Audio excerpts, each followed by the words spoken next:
Ito ang Bombo Radio Philippines. Fully digitalized. Numero 1 sa balita, komentaryo, drama at serbisyo publiko. Bombo Radio Philippines. Bombo Radio Philippines. Ang inyong number 1 at most trusted radio network in the country. Basta Radio Bombo! Oras sa Bombo Radyo Iloilo, Philippine Standard Time, 26 minutos na nakalikan sa takna sining alas 11. Welcome sa pagpangalagad sa Bombo Hanay Sound 2 sa DWFM, Bombo Radyo Iloilo, flagship station sang the number 1 most trusted radio network kinakantri ang Bombo Radyo Philippines. Adlaw kita karon sang Miyerkules, Nobyembre 27, tuig 2024. Kagkaroon sa aton sining Christmas countdown. Christmas is a time for sharing, giving gifts for everyone. What matter now is this Christmas we share the love. 28 dias na lang, kagapaskwa na. Sa gihapon ini mo lang ang Kurman, Bombot Shama Blanco Hovera. Sa mga nagapaw na dalaguan karon nga mga balita o nakita sa balita lokal. Ang Schools Division of Iloilo paimbestigaran ang natabo sa sining pang-video sa isa ka manunudlo nga lalaki sa isa iya ka Department of Education staff or non-teaching staff nga ara dito sa may Boy Scout of the Philippines sa Jamboree sa may Banwasang Kalinog. Sa karon sini Banwati ang latest diri ang non-teaching personnel ngadto hindi giya magpahusay kundi mapasaka gid sa iya sang nagakigo sini nga kaso. Samtang sa iban pa nga mga talupang doon nga balita lokal, mysterious girl sa probinsya sang Iloilo nagpabombo. Ini matapos nga gin blackmail sang iya sini nga kachat nga kano.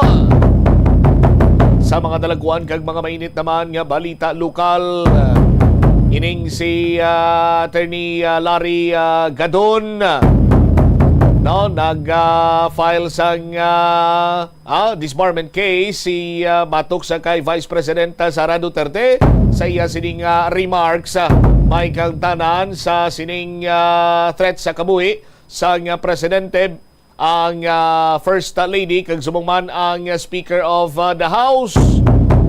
Magluwas sa pag-file sang disbarment case sa batok iya sa kay VP Sara, nagpandam ang nasambitan sining anay abogado kay siya mismo gin disbarman mo.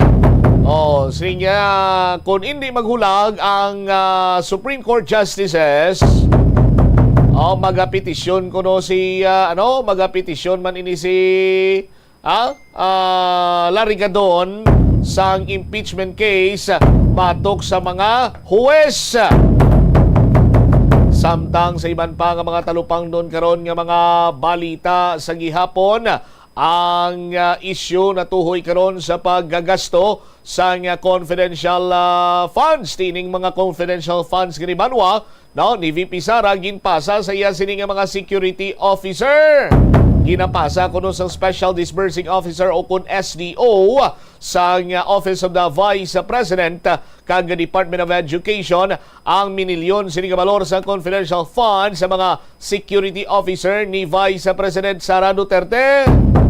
Niko na mo ni ang statement karon sa mga Special Disbursing Officer nga ginapasa nila sa security or mga security officer ni Vice President Sara Duterte sa din ay nagakanto ining confidential fund. Sa aton sining mga kabumbo, alang-alang man niya makanto ini sa Timor-Leste, alang-alang niya makanto ini sa may Punta Buri sa may Leon. Sa aton sining mga kabumbo, tibangod sa sining iskandalo karon, isa pagin sila diri Banwa nga ginapaligban ko naga-eksister gin man bala ining si Mary Jane Piatos. Damo nagapangita Mary Grace rather. Damo karon nagapangita sa kay Mary Grace Piatos. Kag nagambal sila gani Banwa niya, why niya guro ga-eksister si Mary Grace Piatos Inimo-imo lang niyang istorya. Pero may balasihan kita diri karon sa aton sini nga mga kabombo nga kung ang ining individual nag-exister, how much more ining si Mary Grace Piatos. Pakita naton karon sa inyo ang aton sini nga mga ebidensya diri. Samtang sa dugang pa nga mga balita kasunod sa mga patutsada sa issue sang confidential fund, may araman sang kung sa no retaliation issue ang mga Duterte batok sa kay Presidente Bongbong Marcos. Kung manumduman yung pabanwa, masami nga ginatawag ni former President Rodrigo Duterte si President Bongbong Marcos nga adik. Di nagapati kuno diri si Vice President Sara Duterte sa issue sang iya sini nga amay nga anay presidente. Pero danay lang nakalabot na kita sa tuig 2024, no? Di bala sang tuig 2016 ang kampanya kag nangin mabaskog nga kampanya ni former President Rodrigo Duterte. Amo iya ang kontra sa illegal nga droga, kontra sa mga adik. Insat nga nag-updanay man sanda sa tuig 2022 kon adik man si President Bongbong Marcos, inaya mga palamangkutanon gid lamang. Balan mo nga adik kali paimaw mos bata mo. Mga palamangkutanon lamang nga masabi ginapamangkot kag mabatian ta sa aton siniya nga mga kabumbo.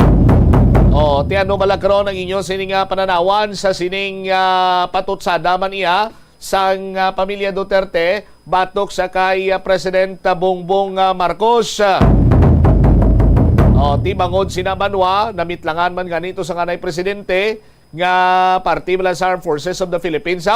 No? Nga ti daw kasubong iya nga nagakadapat nga hindi na iya magsagad pa ka proteher, no? Ang katapos ang AFP sa adik sini karon iya nga presidente.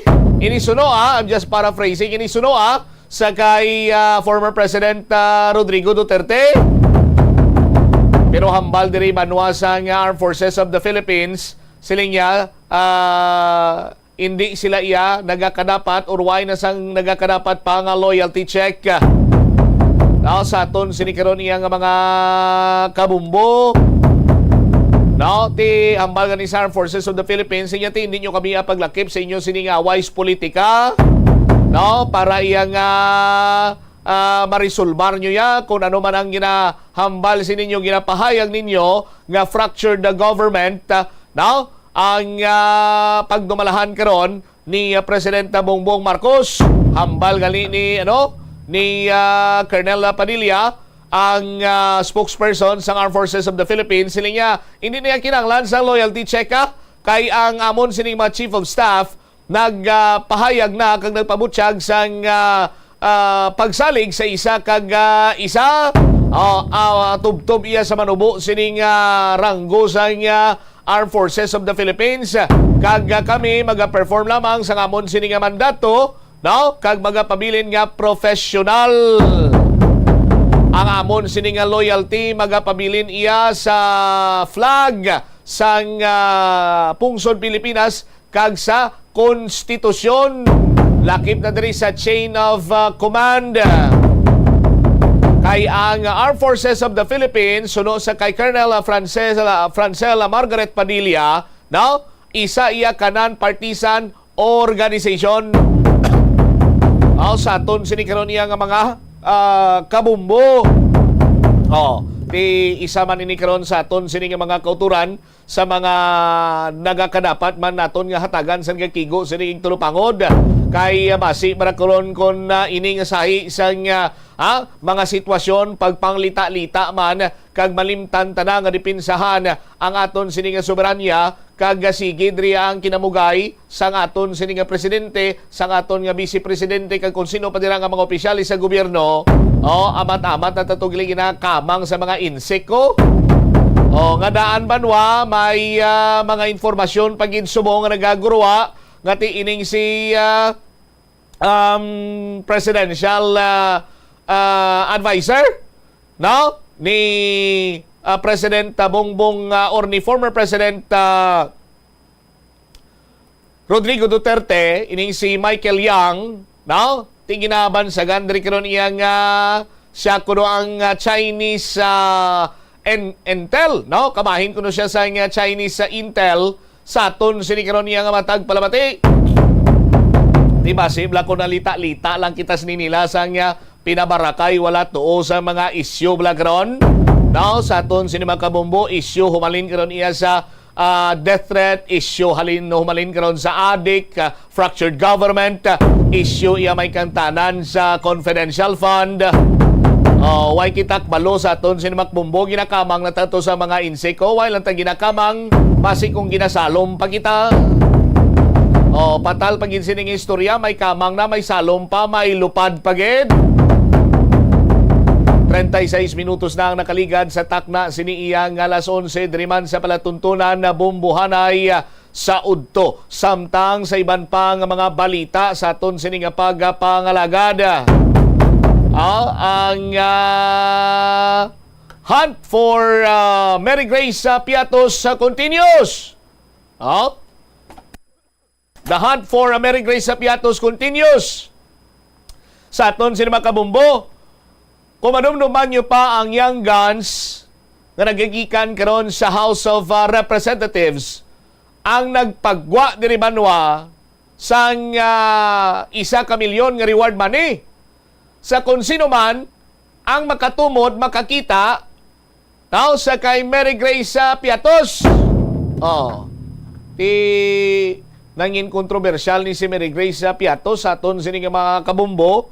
Kung madumduman nyo pa, daw kasubong iya nga siya ni ang nangin na palagyan karon sang minilyon sining kwarta may kang tanan sa sining pagpirma sa acknowledgement receipts sa confidential funds sa office nga ginapungkuan ni Vice President Sara Duterte, no? Sa aton sinikaron iya nga mga kabumbo.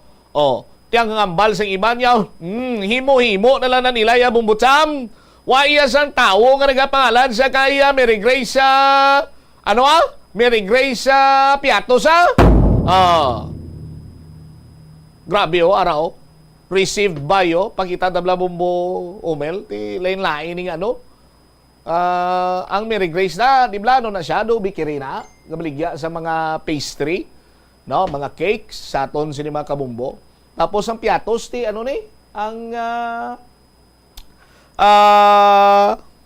chips, no, potato chips, may barbecue, may sour cream, may cheese, no, may pizza gani, no, nga flavor ini sa aton sini mga kabumbo. Timo-imo lang ako no.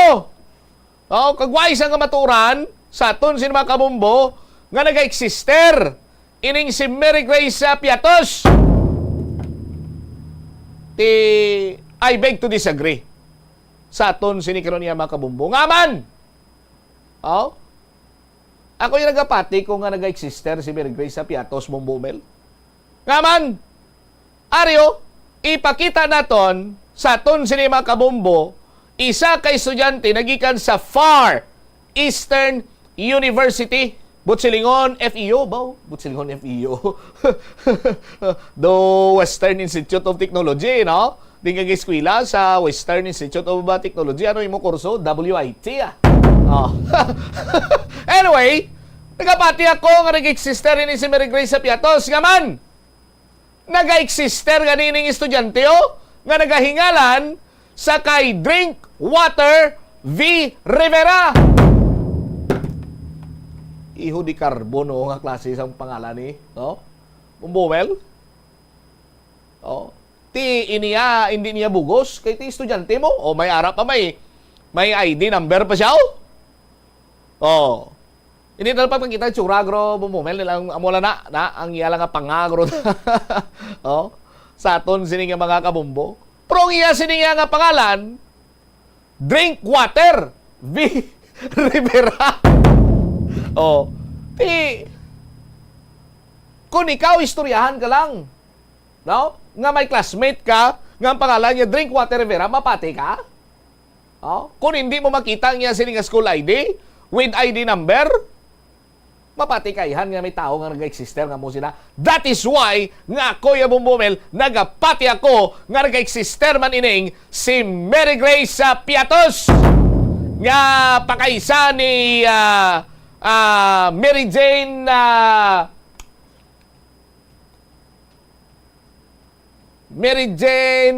anong paborito ko gani nga chips nga Bumbumel. May na kong kakaon abi. Talagsa lang kong kakaon chips mo. Mary Grace Tortillas. Oh, pag Mary Grace Tortillas pagin guro, suabi pagin nga Mary Jane Tortillas guro, suabi pagin nga pangalan, no? Oh, saton sinigro niya nga mga kabumbo. Anyway, mo nang pipila diri karon banwa sa mga ginatutukan man sa tagsa sinika pumuluyong Pilipinon. Kay ti ini karon nga mga sitwasyon ang magagiya sa palabuton pagid siniyang national elections. No? Ang ginatumod naton banwa amo iya ang 2028 presidential elections. No? Kay subong palanganaan, no? May ara na iya sang ginatawag naton nga mga opensiba kag depensa sa magtuway sinikaron nga kampo. Oh, temprano pa nga ginbasa nilang duta, ginlamutak agod nga manginlutak kag amo karon ang pagsugod sang hinabuyanay lutak. Oh, ti ang mga Duterte. Oh, naghaboy na sa nga lutak batok sa mga Marcos kag Romualdez. Ang mga Marcos karon, o kung lang taon mo gidman, kung ara kami sa sa ibabaw sang dagat, do makanay-kanay pagani ang mga Marcos when it comes sa pag-atake sa mga presidente sa mga Duterte. No? Why man naga-atake gid? Siling ano nagatutok gid si Speaker Martin Romualdez. But ang iya sining mga kupdanan sa House of Representatives, amo iya ang nagamanyubra. Pero ini nga mga hilikoton banwa, hindi man ini prosper kag magpadayon, kag hindi man maglupad ang mga missile, kung wala sang may naga-detonate. Kung baga pa, ang control ara sa gyapon, believe it or not, sa mga Marcos, kag subong man sa kay Speaker Martin Romualdez. Ara sa ila, ang remote control banwa, ano kasubong sa remote control ni Pastor Apollo Kibuloy. Kung may mga isyu batok sa ila, ati pinduton lang nilang pula nga bilog. Record na gali, no? Puti nga square. Stop! Diba? Kung sila naman niya mag-atake, ati tumukon lang nila ang triangle nga ang punta niya nagatubang sa tuo, no? Play kag maglinupad na ang isyu nga do kasubong sang missile sa aton sini nga mga tagpalamati. Kay ti isa kag isa nagaplastaranay, no? Nga luyag nga mag-project nga sila ang nagakadapat nga magpamuno sa aton sini iyang pungsod, no? Pero kung lang taon ni mo banwa sa prangkalang istorya, why man sang limpyo sila diri sila? Di ba? Hindi ta naman kinahanglan pa pag-isa-isaon, but tanan ni sila kung magsuksok sa bayo nga puti, ang una ni nga nagaitom sa liogid. Kay ti ini sila banwa ang mayara man sang tagsa-tagsa ka mga buling sa pagpanggobyerno. But silingon sang buling sa pagpanggobyerno, ti katulad na karon sa kay VP Sara, no? Kadamo sa mga isyu nga ginahaboy batok sa iya. Sa kay Speaker Romualdez, Suno pa sa kampo sa mga Duterte, may bribery case. Pero sa karon si Banwa masako iya ang House Speaker sa pagpadulong. Or kung hindi man, makita nato ng iya siningawo nga through his efforts, may mga akap, may mga duli tupad, so on and so forth, ayuda sa mga kulang ang sweldo, domos na bla. Pero, come to think of this aton sining mga kuturan, ining kwarta sa halin sa gobyerno, nagikan ini sa pinamalhasan sang mga nagatrabaho, kag ini nga kwarta ginapanagtag sa mga wala sang trabaho. Pero do you think nga nanamian ang mga tawo nga daw halos iya dugo na lang ang kulang nga magwa sa ila sining langwas para lamang nga magtrabaho? Sa ila sining sweldo ginabuwin dira pinagi sa buwis. Pagkatapos ipanagtag lang iya kag daw kasubong hambalon nga pinagi sa akon sini iya nga pagpaningwa makahatag kita sang ayuda sa mga musini. Pero kabalo bala kamo Banwa nga kung may mga makasasala dire sa ibabaw sa aton sining nga gobyerno, mga matag-as ka opisyal, mas may makasasala pagin sa dalom. Nga man, one time to may palapit sa akon. May nagpalapit sa akon nga nakabaton sang ayuda. Hindi ko lang pagkamalong ano klase ayuda to. Pero Jess ko no? Jess mo moment. Jess ang ila pinirmahan. Pagpapirma mo sa Jess, may nagahutik niyon simo. Hapit ka to na sa tibol sa sekretarya ni Kap kay may hamba sa simo. Hapit man tong pobre. Pag hapit sa pobre, pirma na sa Jess. Ara ng kamotya, ara ng kwarta ang Gismel sa kamotya. Paghapit po to sa sekretarya, mambala sekretarya. Dala din Jess, ari mo dos ang utso kay Kap. Warte! Grabe. Grabe pagin. No? Grabe pagin galing ka patay huya ni Snalo. Ay, sos Maria ka Josepo. Tiyan ako news na Banwa. Galing kiti gapanumpa itong nagutik sa akon nga maluhoy ka man sa akon mumbutam kay damo pa kuno plabuton tibasi ko sa sunod bla okay na ko na bisan dos-dos. Basta may ara lang ang ginapabot pero hindi sakto magamo sina di bla sa aton sin makabumbo balantayan kung tapos eleksyon base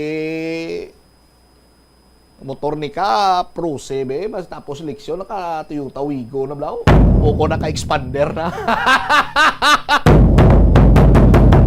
49 minutos na nakaligaan sa takna sining alas 11. Pa ang kasalang ko Kap.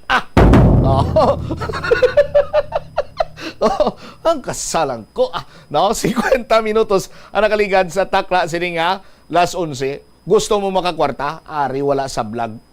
Wala sa vlog nga pamaagi, agod makakwarta. Kapital mo, kapisan lamang. Ano nang but mo silingon bumbut saman? Sa aton sinima kabombo, mapisan ka lang maghimo sang interest. Why, gidya sang sa vlog? Why, sa may mabuhin? Bilog giniya nimo nga mabaton.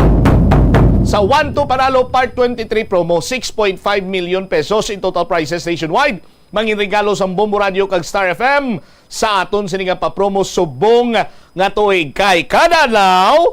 Now may ara kita sa dalagko sini nga mga papremyo nga nagahulat sa imo. May cash na, may gift pack pa, may radyo pa gid. Jesus Maria kag Josepo. Ini na ya mabuhinan kag way na ya ginabuhinan.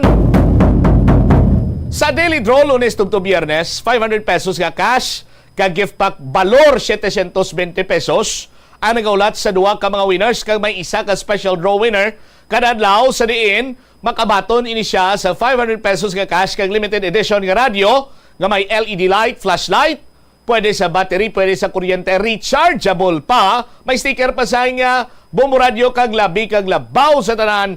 Wala iya nakalansang sa isa lamang ka istasyonan. Why naka-fix dial? Tibot silingon, tatlo ang aton sininga mga daily draw winners kada adlaw, Lunes, Tubtob, Biyernes. Kung malawag imo sininga pangalan, no? Whether regular draw lang, regular daily draw, or butsilingon sang regular, mambal kita nga 500 pesos plus 720 pesos kabalor sa nga gift pack na sulod sa Urukan Gabalde. Why question na muna sa, pero kung mambal ka special draw, tiara na dang sa limited edition nga radyo Pero pagkabati ni mo sa imo sininga pangalan nga ginlawag, nagakadapat nga sa sulod sa anong ka oras, maklaim mo sa ang imo sininga premyo. I-claim mo na ang imo sininga premyo. No? Basigin pabulong ko bala ni Kapa mo bala si paubuhon na nga paubuhon is bumuta mo damo sang koleksyon today. Araw-araw pa. Kup! Wait na. Anyway, ari Audrey kita sa 1-2 panalo Ari balaw, batian nyo naman to nagligad. Isa sa mga kabumbo naton nga mga mangunguma, ingamit ya si Genta nga crop protection nga mga products. Ano nga mga products ni pwede mo mahimo nga proof of purchase? Pwede ka makabakal sa Armore 300EC fungicide ini siya. Chess 50WG insecticide, Simbus 5EC insecticide, Karate 2.5EC insecticide, Sofit 300EC herbicide, Vertaco 400WG or 40WG insecticide kag Repivox 60OD isa iya ka herbicide. Now, sa aton sini nga mga kabumbo, sa mga mangunguma naton, amo gining manami sini ninyo nga gamiton.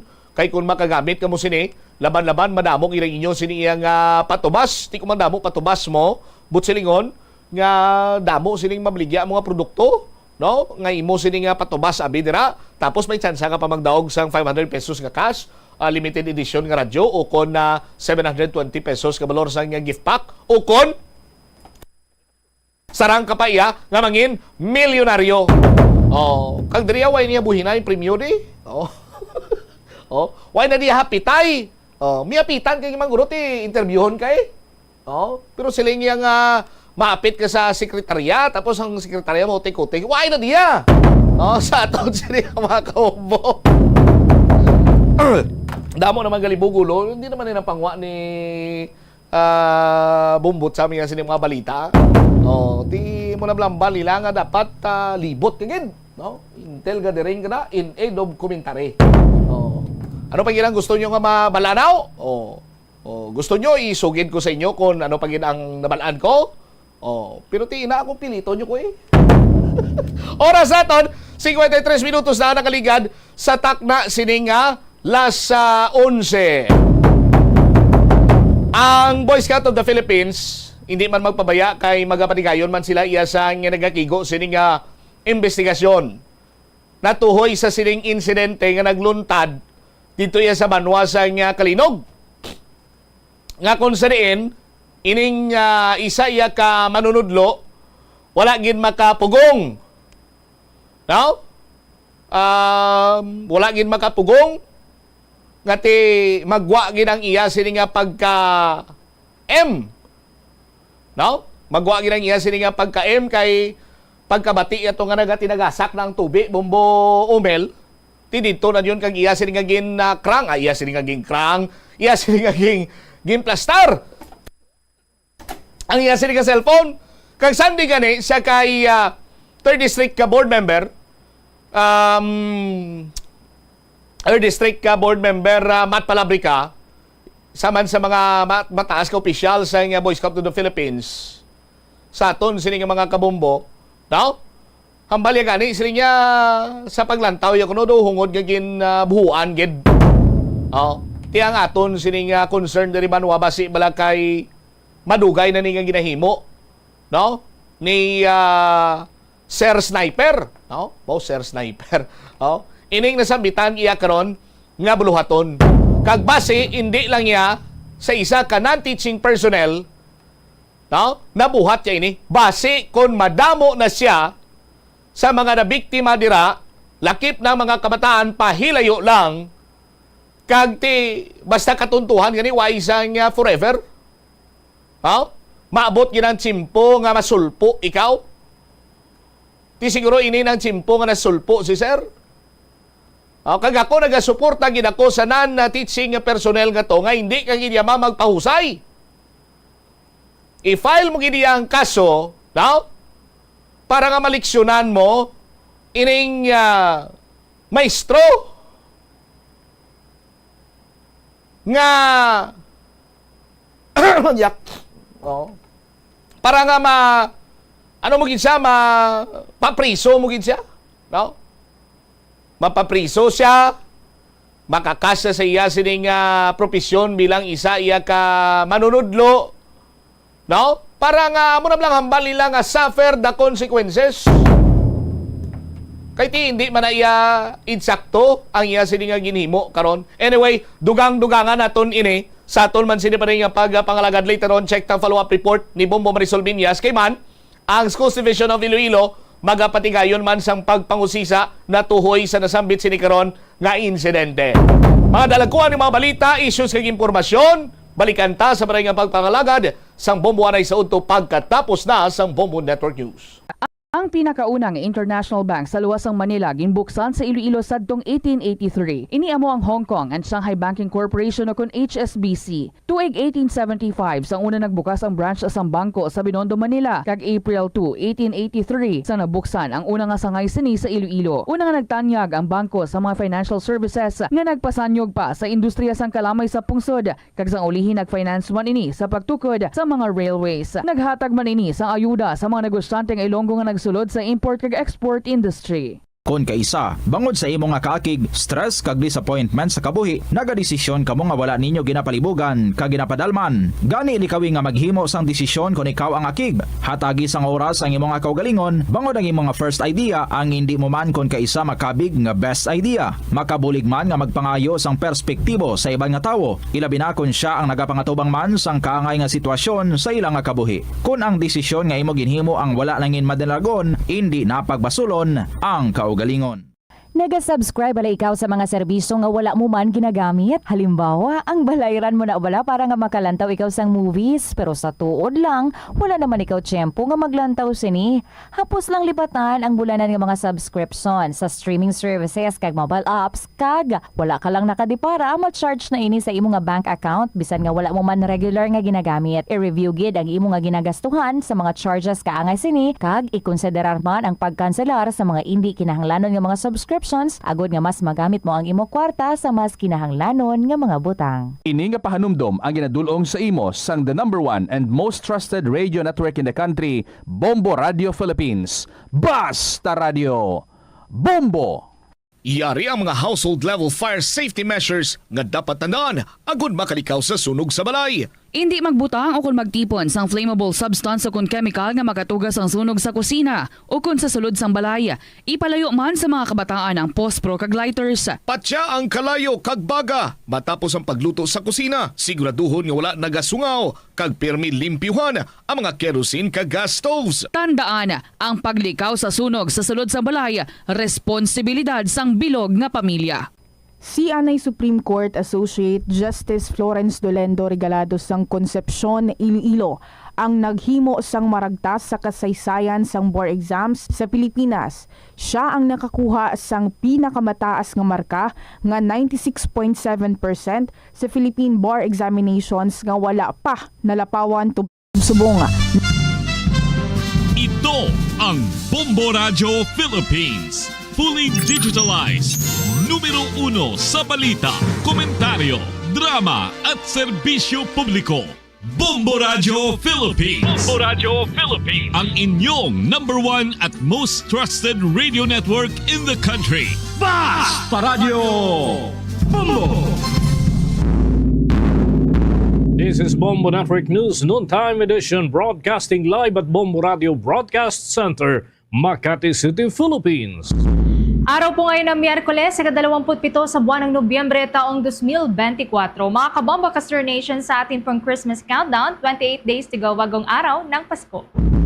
Sa ating mga headlines, Vice President Sara Duterte at mga tauhan nito kakasuhan umano ng Philippine National Police. Ang disbarment case naman laban kay Vice President Sara Duterte na ihain na po yan ni anti-poverty czar Larry Gadon sa Korte Suprema. Samantala, si Gadon naman tinawag na immoral at immature ang mga pahayag ni Vice President Sara. Ang Quad Committee ng Kamara ay nagpatuloy sa kanilang pagdinig dyan sa Kongreso kahit naman na wala ang presensya ng dating Pangulong Duterte. Ang Philippine National Police wala namang nakikitang indikasyon para itaas ang alert status sa gitna po yan ng pagtitipon ng Duterte supporters sa EDSA Shrine. Yung tinapyas na 10 bilyong piso na budget para naman sa Armed Forces Modernization Program na ibalik sa paghimay ng Senado. Sa international news naman, si Israeli Prime Minister Benjamin Netanyahu inilatag ang mga dahilan ng pag-aproba sa ceasefire deal sa Hezbollah na nakabase sa Lebanon. Sa balitang palakasan, Atlanta Hawks pinagmulta ng $100,000 sa hindi pagsipot ni Trae Young sa naturang laro. At live nationwide via satellite, dumako na tayo sa mga detalye ng ating mga balita. Sinabi ngayon ni Philippine National Police Chief General Romel Francisco Marbil na pinag-aaralan na at posibleng magsampa sila ng kaso laban kay Vice President Sara Duterte. Maliban nga sa pangalawang Pangulo, damay din sa kanilang kaso ang security personnel at staff ng pangalawang Pangulo. Bunso dito ng paglabag umano sa Article 151 ng Revised Penal Code. Ito ay mas kilala bilang resistance and disobedience to a person in authority at iba pang kasong kriminal at administratibo. Kaugnay ito ng naging insidente sa House Detention Center at Veterans Memorial Medical Center kung saan ay ginamit umano ang pribadong ambulansya para naman sa forced transfer nitong si Attorney Laika Lopez, ang Chief of Staff ni Vice President Duterte. Nakakulong sa naturang pasilidad si Lopez matapos itong ma-contempt dahil naman sa hindi pagsagot ng naaayon doon sa pagnanais ng mga miyembro ng kapulungan, kaya ito ay nakulong at kalaunan ay inilipat sa Veterans Memorial Medical Center. Tiniyak naman ni Marbil na magiging patas ang kanilang investigasyon at pagsunod na rin sa due process para mapanagot ang sino man umano na may mga paglabag sa batas. Wala pang nagiging tugon dito ang kampo ni Vice President Sara Duterte hanggang sa kasalukuyan dahil nasa biyahe ito patungo naman sa ilang aktibidad dyan sa rehiyon ng Mindanao. Samantala, kuha naman po tayo ng karagdagang report ang disbarment case laban kay Vice President Sara Duterte. Abay, naihain na po yan ni anti-poverty czar Larry Gadon sa Korte Suprema. Kaugnay yan, kuha pa tayo ng mga karagdagang detalye sa pag-uulat ni Bombo Victor Yantino.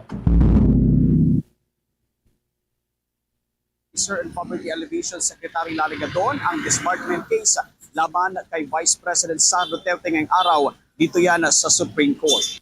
Pasado alas 9 ng umaga nang dumating ang grupo ni Secretary Larry Gadon sa Korte Suprema na kaagad naman nagpaunlak ng panayam sa mga kawani ng media. Ito ay may kinalaman pa rin nga sa mga binitawang pahayag ni Vice President Sara Duterte laban kay Pangulong Ferdinand Marcos Jr., First Lady Lisa Araneta Marcos at maging kay House Speaker Ferdinand Martin Romualdez.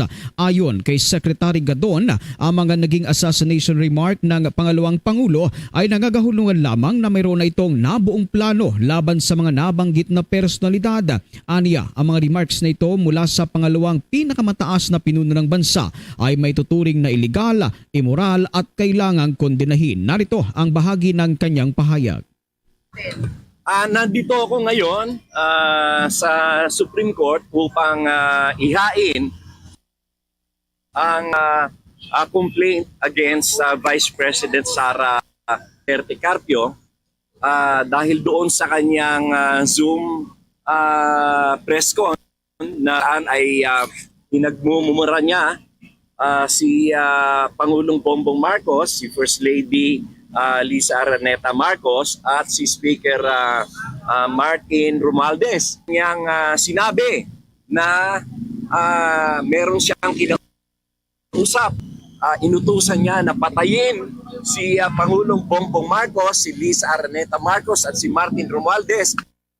Kung maalala mga kabombot ka Sir Nation, si Secretary Gadon ay dinisbardi ng Korte Suprema dahil nga para matanggalan ito ng lisensya sa pagiging abogado. Dahil dito ay hinamon ng kalihim ang Korte Suprema na idisbardin itong si Vice President Sara Duterte kung talagang ito ay patas at makatarungan. Sakali man na hindi nga pumabor sa kanya, ito umanong magiging desisyon ng Korte Suprema ay tiniyak nito na maghain siya ng impeachment laban sa lahat ng mga justices o kaya naman ay hintay na lamang nito na mag-retire itong si Chief Justice Alexander Gesmundo. At samantala nanawagan din ito kay Vice President Sara Duterte na mag-resign na sa kanyang pwesto at nakatitiyak din ito na sa susunod aniya na Kongreso ay matutuloy na itong ang proseso ng impeachment laban kay Vice President Sara Duterte. Narito pa ang bahagi ng pahayag ni Secretary Larry Gadon. Resign siya dahil sinisiguro ko, sigurado ako na sa next Congress siya ay i-impeach. Wala lang panahon ngayon dahil mag-i-election na, magki-Christmas break. At pagdating ng January, ilang sessions lang magre-recess na ang Congress, mag-a-adjourn na dahil na election period na election season. Pero sigurado sa next Congress, siguradong siya ay i-impeach. Siguradong.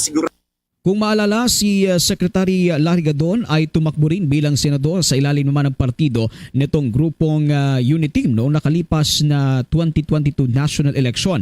At ayon nga kay Gadon, nagsisisi siya na sinuportahan niya itong si Duterte noong nakalipas nga na halalan. At lininaw nitong si Gadon na hindi dahil sa utang na loob. Itong ang utang na loob kay Pangulong Ferdinand Marcos Jr. Itong kanyang naging hakbang ngayon na paghahain nga ng disbarment case laban kay Vice President Sara Duterte. Aniya, ito ay kinausap naman siya regarding sa usaping ito ni Pangulong Ferdinand Marcos Jr. bagamat sinabi sa kanya na depende pa rin kung itutuloy niya nga itong paghahain ng naturang reklamo sa Korte Suprema. Narito pa ang patuloy naman na pahayag ng naturang kalihim.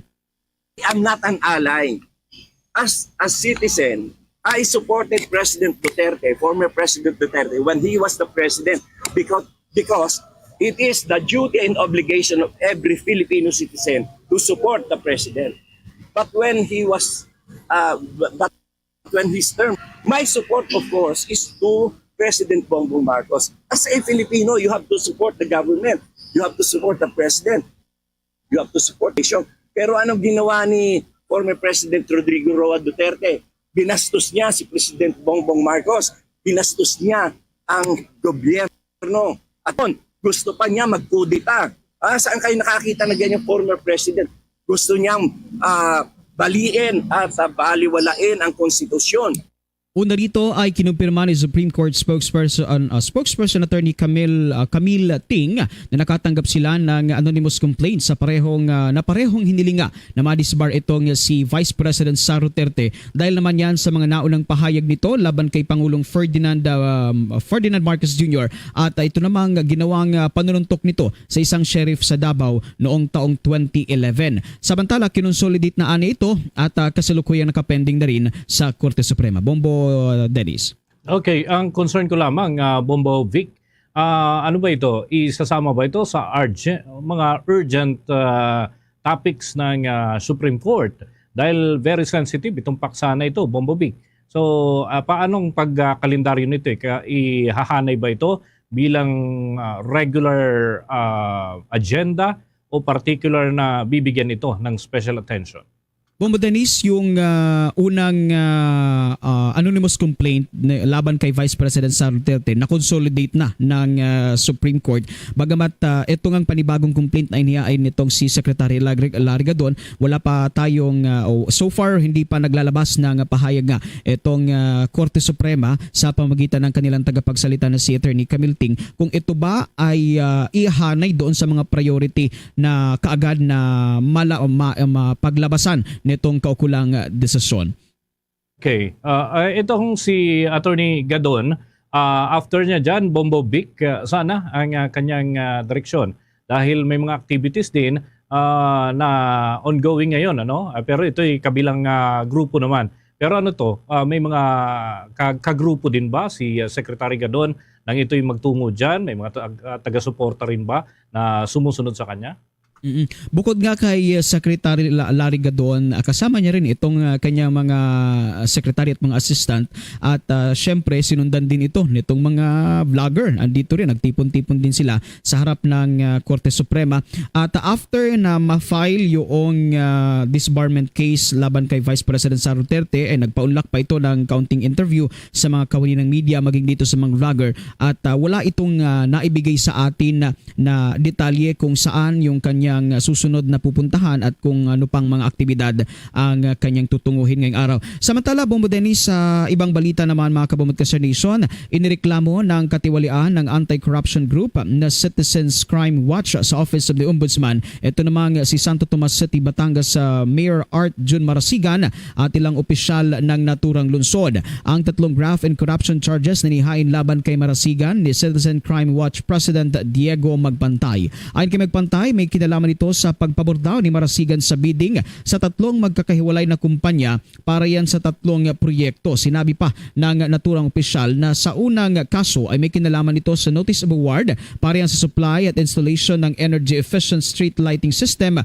diyan sa Barangay Poblacion 1, 2 at 3 sa Santo Tomas City. Sa ilalim yan ng DSOM General Construction kung saan nga ito nagkakahalaga umano na aabot sa mahigit o halos 2 milyong piso. Habang ang pangalawa at ikatlong complete naman ay may kinalaman sa notice of award para naman sa supply at delivery ng customized medal certificate holder para yan sa isang o ilang eskwelahan sa Batangas na ginawad naman sa isang trading company noong July 2021 na nakalipas na taon na nagkakahalaga ng mahigit 6 na milyong piso.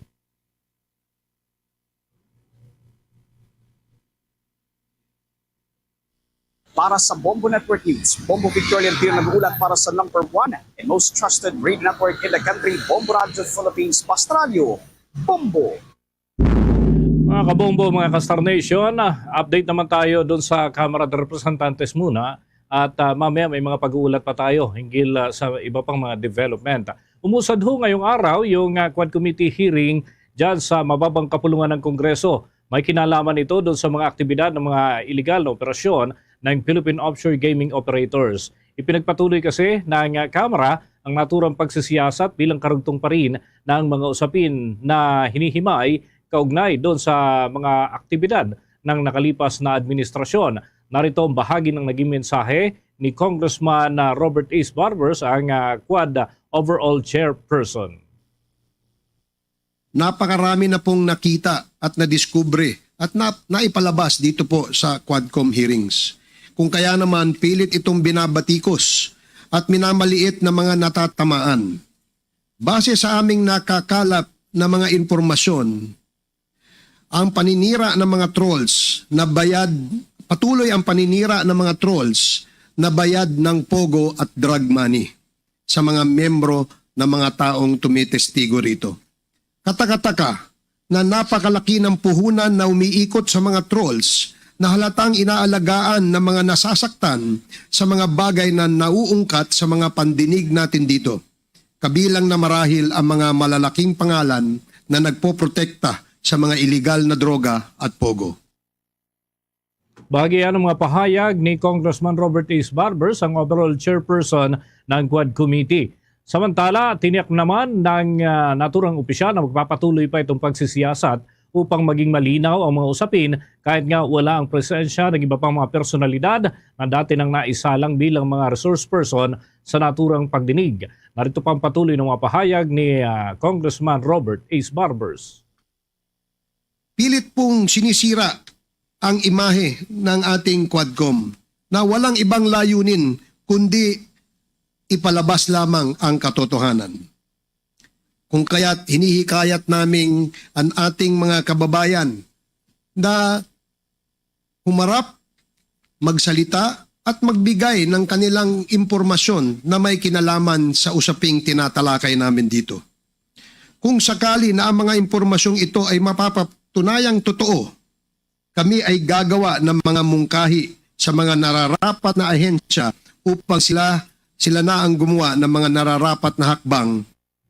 Yan ang bahagi ng mensahe, bahagi ng opening remarks nitong si Congressman Robert Ace Barbers sa pagpapatuloy ng pagdinig kaugnay dyan sa mga kinasasangkutang usapin ng nakalipas na administrasyon, lalo na ngayon yung paksa ay tungkol sa Philippine Offshore Gaming Operators.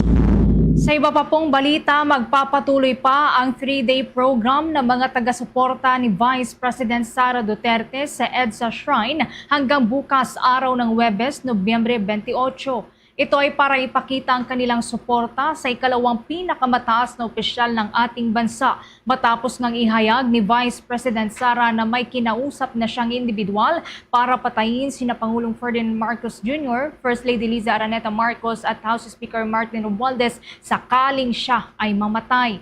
Sa nakalipas na magdamag nga na malagi ang nasa 300 Duterte supporters na nagtipon-tipon sa shrine simula pa kahapon, araw ng Martes, kung saan nagdasal at nagbahagi ang mga ito ng kanilang mga sentimiento, kabilang na mga panawagan kay Pangulong Ferdinand Marcos Jr. upang tugunan ang mataas na presyo ng pagkain at iba pang mga isyu sa korupsyon. Natapos naman ang programa umaga ngayong Miyerkules, subalit ilang taga-suporta ang mananatili pa rin sa shrine hanggang bukas.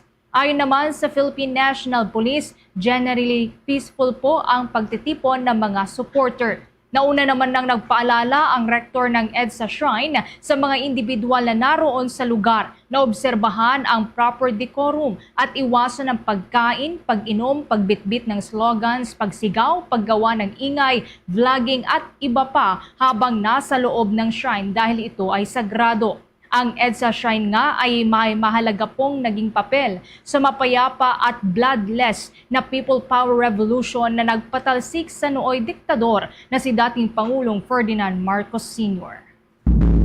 Sa iba pa nating mga balita, wala nakikita ang Philippine National Police na indikasyon na kinakailangan na magtaas ng alerto sa gitna ng mga tipon-tipong ginagawa ng ilang mga taga-suporta ng pangalawang Pangulo Sara Duterte. Matatandaan na nitong weekend ay nagtipon-tipon sa Davao City at nitong Martes naman ay dyan sa EDSA Shrine sa bahagi ng EDSA.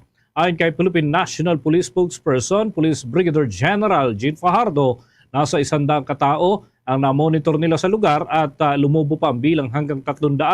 Subalit mayroon naman anyang mga nakatoka na mga tauhan para siyang maging gumabay doon sa mga tauhan o doon sa mga present na mga nagsasagawa ng protesta at upang manatiling payapa ang sitwasyon.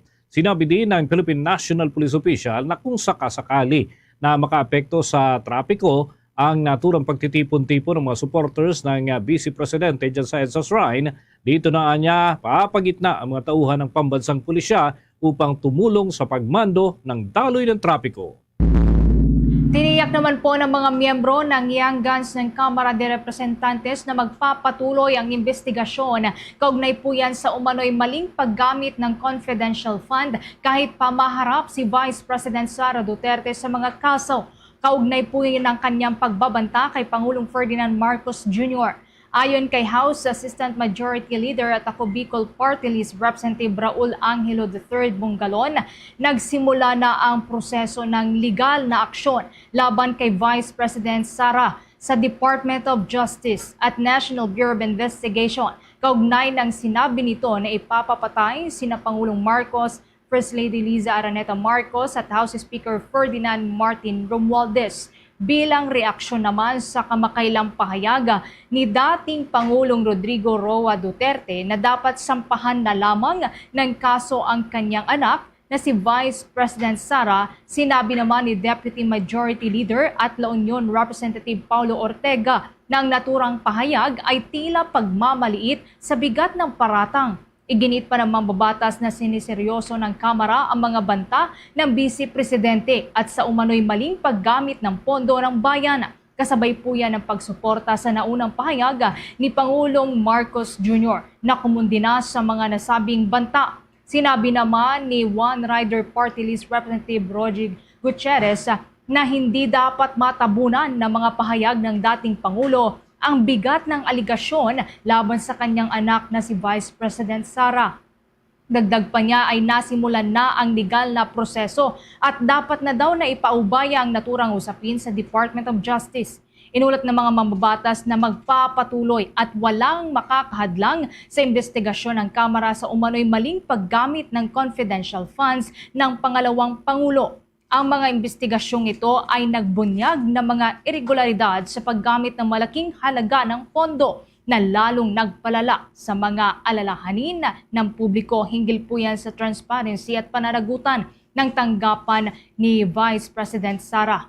Ipinunto naman ni Bungalon ang kahalagahan ng pagtugon sa parehong legal at congressional investigation at kinundira naman ni Gutierrez ang anumang pagtatangka na maliitin ang mga paratang sa pamamagitan ng sobrang paglalarawan o pamumulitikang komentaryo. Habang nagpapatuloy naman ang mga investigasyon, muling pinagtibay ng Young Guns ang kanilang dedikasyon sa pagpapanagot sa mga pampublikong opisyal na sangkot sa usapin na maling paggasta sa pundo ng bayan. Sa dagdag pang balita, natalo si Vice President Sara Duterte sa pagdinig ng House Committee on Good Government and Public Accountability kaugnay pa rin sa pondo ng Office of the Vice President sa darating na Biyernes, 29 ng Nobyembre. Ito ay para na rin magkaroon ng pagpapatuloy doon sa kanyang pagharap sa naturang hearing kung saan ipapakita rin ng Vice Presidente ang kanyang suporta doon sa mga tauhan ng Office of the Vice President na naharap nga sa sari-saring usapin dahil sa mga paratang na ipinupukol noong mga miyembro ng kapulungan. Ipinaliwanag ng ikalawang Pangulo ang kailangan niyang pangangailangan na siya ay pumunta para na rin tulungan ang iba pang mga tauhan ng Office of the Vice President. Inihayag kasi ng mga ito na pakiramdam nila ay mas ligtas at mas komportable kapag kasama raw ang pangalawang Pangulo. Samantala, itinanggi naman ng Vice Presidente ang mga aligasyon na hindi niya maiiwan ang mga opisyal at staff dahil posibleng may masabi ang mga ito na incriminating. Hindi naman direktang sinabi ng Vice Presidente kung sasagutin niya sa darating na pagdinig ang mga kini-question ukol sa liquidation documents kaugnay na rin ng mga paggamit ng confidential at intelligence funds ng Office of the Vice President at Department of Education. Aniya, naisuminti na nila ang kanilang tugon sa Commission on Audit at dadalo rin ang mga relevant resource persons sa naturang pagdinig upang sagutin ang mga katanungan ng mga mambabatas. Isa namang dating opisyal ng Department of Education na ngayon ay nasa tanggapan na ng Office of the Vice President ang umamin na nagpadala ito ng pera sa mga opisyal ng Department of Education.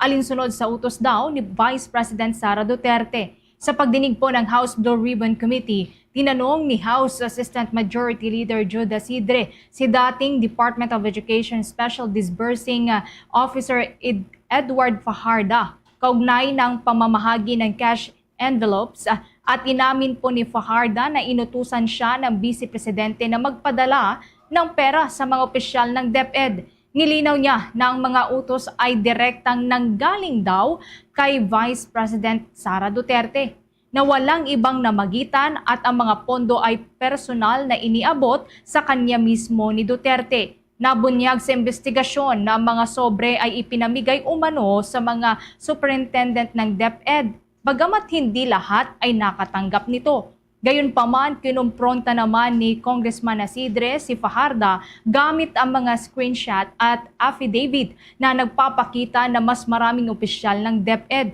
Partikular sa Region 7 ang kinontak para sa pagpapadala daw ng pera.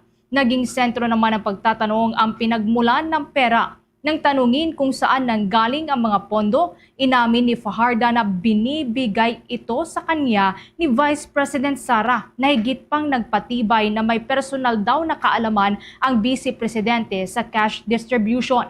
Pinagtibay naman ng pag-amin na ito ang una ng ibinunyag ng mga dating opisyal ng DepEd na sina dating Undersecretary Gloria Mercado, ang Chief Accountant, at gayon din si Rona Catalan, ang dati namang Bids and Awards Committee Chairperson, Resty Osias at former Undersecretary at Vice President Spokesperson Michael Powa na inamin ding tumanggap ng mga sobre mula kay Duterte.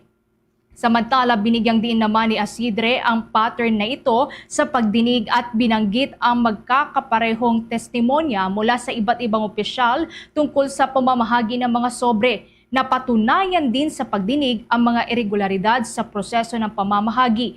Inamin naman ni Fajarda na ang pera ay direktang ipinadala daw sa mga personal na account ng ilang opisyal ng DepEd nang hindi dumadaan sa mga opisyal na proseso ng DepEd. Ipinagtanggol naman ni Fajarda ang mga piling pamamahagi ng pondo na anyay dahil sa obserbasyon ng Vice Presidente na may ilang mga superintendent ang ginagamit ang kanilang personal na pera para sa office-related expenses. Ang pag-amin ng direktang pakikibahagi ni Duterte sa pamamahagi ng mga pondo sa pamamagitan ng mga personal account ay nagdudulot daw ng higit pang pagdududa hinggil sa transparency, pananagutan at iba pa pong mga pagresponsibilidad sa mga pampublikong pondo. Samantala, dyan sa Palasyo, Malacanang ay balik na sa kanyang trabaho si Pangulong Ferdinand Bongbong Marcos Jr. matapos ang isang araw lamang ho na working visit doon sa gitnang silangan. At alamin pa natin ang iba pang mga balita hatid ni Bombo Annalise Soberano. Si Pangulong Ferdinand Marcos Jr. matapos ang produktibong working visit sa United Arab Emirates. Sa kanyang statement, sinabi ng punong ehekutibo na muling pinagtibay ng Pilipinas ang commitment nito para sa lalong pagpapalakas ng bilateral ties sa United Arab Emirates. Talakip din sa mensahe ng Pangulo ang pag-asa nitong maipatupad ang napagkasundaang bilateral agreements na may kinalaman sa kultura, energy, transition, legal cooperation, artificial intelligence, digital economy at iba pa. Ibinahagi din ng Pangulo ang pagpapasalamat ng pamahalang Pilipinas kay UAE President His Highness Sheikh Mohammed bin Zayed Al Nahyan dahil sa pangangalaga at respetong ibinibigay nito sa mga Pilipino sa UAE. Din sa pinagpapasalamat ng Pangulo kay Sheikh Al Nahyan ang ibinigay nitong pangunawa para sa kanyang maikling pagbisita dahil na din sa marami pang gagawing reconstruction activities sa mga lugar na tinamaan ng nagdaang mga bagyo. Nagpahatid din ng kanyang pasalamat ang Pangulo sa UAE government kaugnay sa ipinahatid nitong humanitarian support para sa mga biktima ng kalamidad. Dagdag pa ni Pangulong Marcos sa kanya ding inimbitahan itong si Sheikh Nahyan na muling bumisita sa Pilipinas sa mga darating na buwan upang ipagpatuloy ang kanilang talakayan at mula noon ay tuklasin pa ang mga larangan ng kooperasyon sa pagitan ng Pilipinas at UAE. Sa ngayon, Bombo Dennis ay hindi pa nagbigay ng aktibidad ang Palasyo ng Malacanang kaugnay sa anong mga meetings ang meron ngayon ang Pangulong Marcos. Bagkus baka magkaroon din ito ng pulong ngayon dito sa Palasyo ng Malacanang. Pakinggan natin ang naging pahayag ni Pangulong Ferdinand Bongbong Marcos Jr. Towards new spheres of engagement, I look forward to the implementation of several bilateral agreements in culture, energy transition, legal cooperation, artificial intelligence, and digital economy, the improvement of government activities, visa waiver for holders of diplomatic, special, and official passports, and investment cooperation. During my meeting with the UAE President, His Highness Sheikh Mohammed bin Zayed Al Nahyan, I expressed the appreciation of the Philippines for UAE's government's care and respect for the Filipino community in the UAE. In response, the UAE President commended the Filipino people for their contribution towards UAE's development. I thank Sheikh Al Nahyan for understanding that my visit had to be cut short given the need to attend to relief and reconstruction activities in communities devastated by successive typhoons. I also conveyed appreciation for the UAE's government's constant humanitarian support for victims of these natural calamities. I invited His Highness to a return visit to the Philippines in the coming months to continue our dialogue and to explore further areas of cooperation. Maraming salamat po. Yan ang naging pahayag ni Pangulong Ferdinand Bongbong Marcos Jr. sa pagdating niya kaninang umaga dito sa bansa mula sa kanyang isang araw na working visit sa UAE. Live mula dito sa Malacanang, Bombo Annalise Montaño Soberano nag-uulat para sa number 1 and most trusted radio network in the country, Bombo Radio Philippines, Basta Radio, Bombo!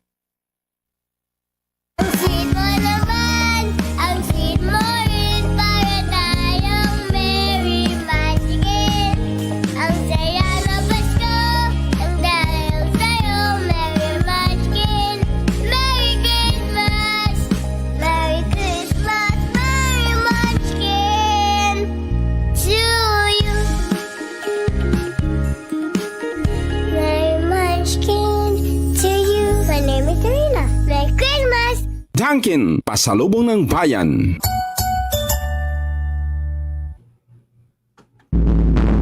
Tuloy-tuloy tayo sa ating mga balita. Posible manong maharap sa kasong plunder ang Special Disbursing Officer.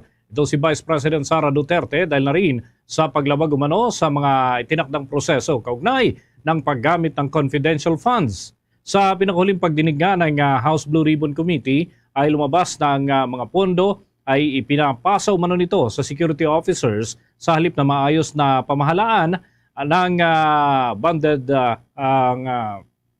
ng mga proper offices ang naturang mga proseso at yung mga pera na kanilang na-in-cash. Sina Gina Acosta ng Office of the Vice President at Edward Fajarda ang posible umanong managot sa sari-saring mga kaso.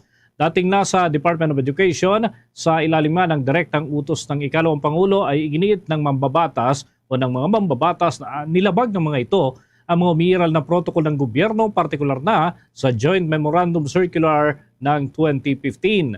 Ikinabahala naman ni Manila Congressman Joel Chua, ang chairman ng House Blue Ribbon Committee, ang naturang mga posibleng pananagutan ng naturang mga disbursing officers na responsable sa pagbabayad gamit ang confidential funds. Binigyang din pa ni Chua ng pagkakatiwala doon sa mga pondo sa hindi otorisadong individual ay kabilang sa mga pananagutan na kinakailangan umanong panagutan ng naturang mga individual. Binanggit din ni House Assistant Majority Leader at ako Bicol Congressman Raul Angelo Hilbong Galon sa media briefing dyan sa Kamara na irregular ang naturang mga hakbang para sa disbursement at kinundina ni House Deputy Majority Leader at La Union Congressman Paulo Ortega ang nasabing mga nakasanayan na ng mga irregular na gawain. Ipiniliwanag ni Gutierrez na ang pagpapasa ng confidential funds sa mga security officers mula sa labas ng ahensya ay hindi umano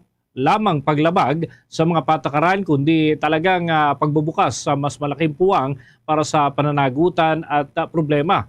Itinuturo pa ng mga opisyal ng Kamara ang nasabing mga hakbang na hindi dapat gawin o tularan ng iba pang tanggapan ng pamahalaan lalo't nasa hanay ng militar ang mga pinagpapasahan ng nasabing pondo, bagay na hindi umano karaniwan at hindi nararapat batay sa kanilang klase ng trabaho kung saan ay mga disbursing officers ang siyang dapat na responsable sa accountability ng mga pondo.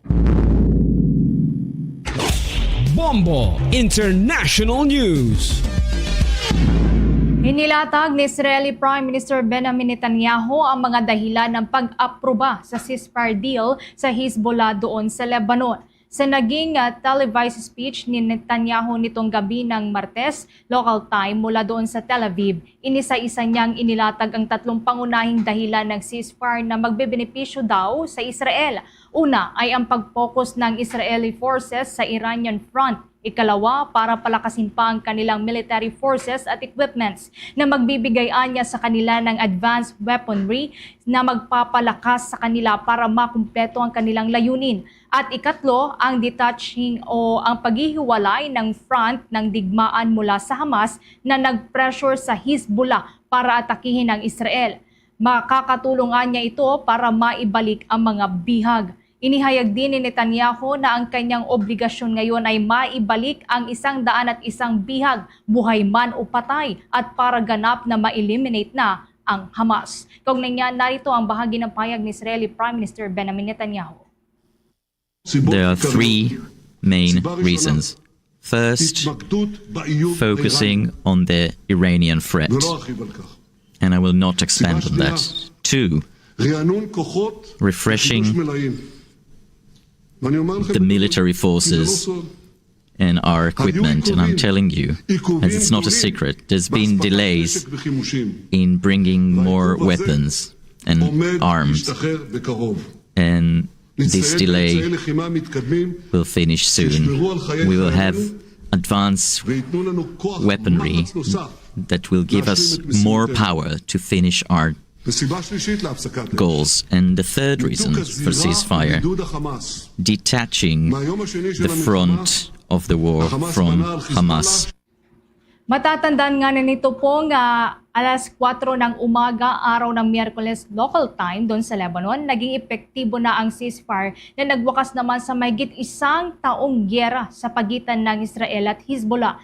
Sa ilalim ng mga kondisyon ng ceasefire agreement, ang Israeli forces ay magwi-withdraw mula sa Lebanon sa loob ng 60 na araw.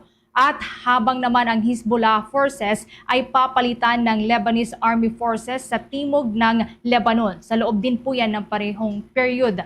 Samantala, giniit naman ni Netanyahu na nakadepende pa rin sa magiging aksyon ng Hezbollah kung hanggang kailan magtatagal ang naturang ceasefire deal. Sakali man anya na lumabag sa kasunduan ng Hezbollah, kanila itong tutugunan.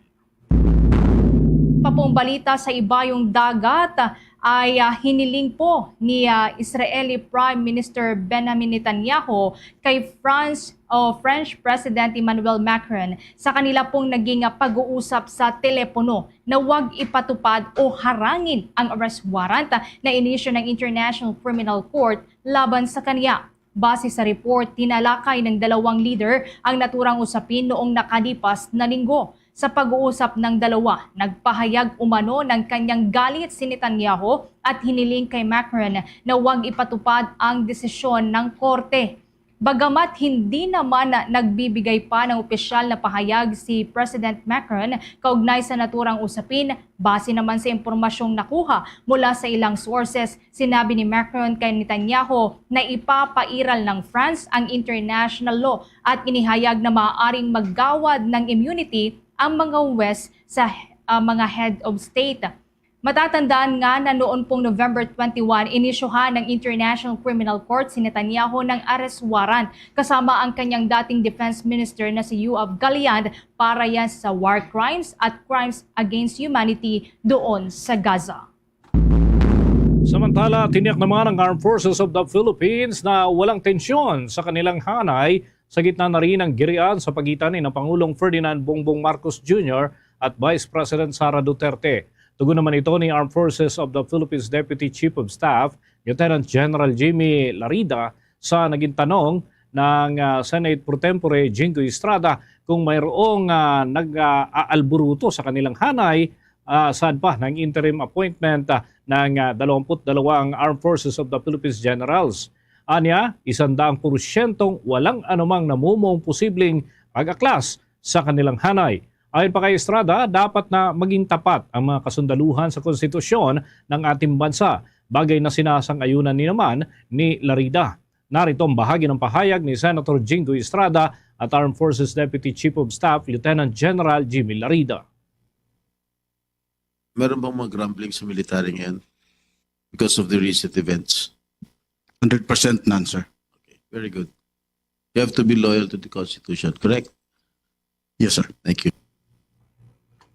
Pagian mga kabombo ng pagtatanong nitong si Senator Jingoy Estrada ang Senate Pro Tempore habang tinatanong at isinasalang sa makapangyarihang Commission on Appointments itong opisyal ng Armed Forces of the Philippines. Samantala, inaprubahan na ng Commission on Appointments Committee on National Defense ang promosyon itong si Larida bilang Lieutenant General kasama ang 21 pang mga opisyal ng Sandatahan Lakas ng Bansa, kabilang na ang kapatid ni Estrada na si Jude Ejercito na bagong Brigadier General bilang Reserve Officer.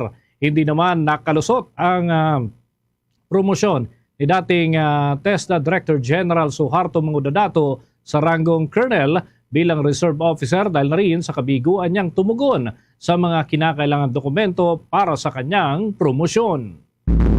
Karagdagan pa pong balita na kumpleto na ngayong araw ang nasa 110,620 na automated counting machines para po yan sa dinala sa Comelec Warehouse sa Binyan, Laguna. Nasa 9,860 po dito ang na-deliver na sa huling batch. Pinangunahan naman ni Commission on Elections Chairman George Erwin Garcia at ng Miro System Vice President Mr. Ken Chu ang naturang turnover ng mga automated counting machines. Ayon kay Comelec Chairman George Erwin Garcia, kasalukuyan na pong sinusuri ang mga makina para kapag nakitaan daw ng anumang problema ay mareresolba agad ito. At ang kagandahan anya ng mga ito ay mas maaga nga nakumpleto sa mga naturang na kumpleto po ang mga naturang makina. Sa kasalukuyan, wala pa naman daw nakakaharap na malaking problema ang komisyon pagdating sa machine testing. Kaugnay niya, narito pa ang naging pahayag ni COMELEC Chairman George Erwin Garcia. So far naman, wala po nakikita na major na problems o kulang doon sa mga nalideliver sa atin. Kaya nagpapasalamat tayo sa Miro dahil mas pinapadali nila yung buhay ng Commissioner Elections dito sa kanilang maaga at maagap.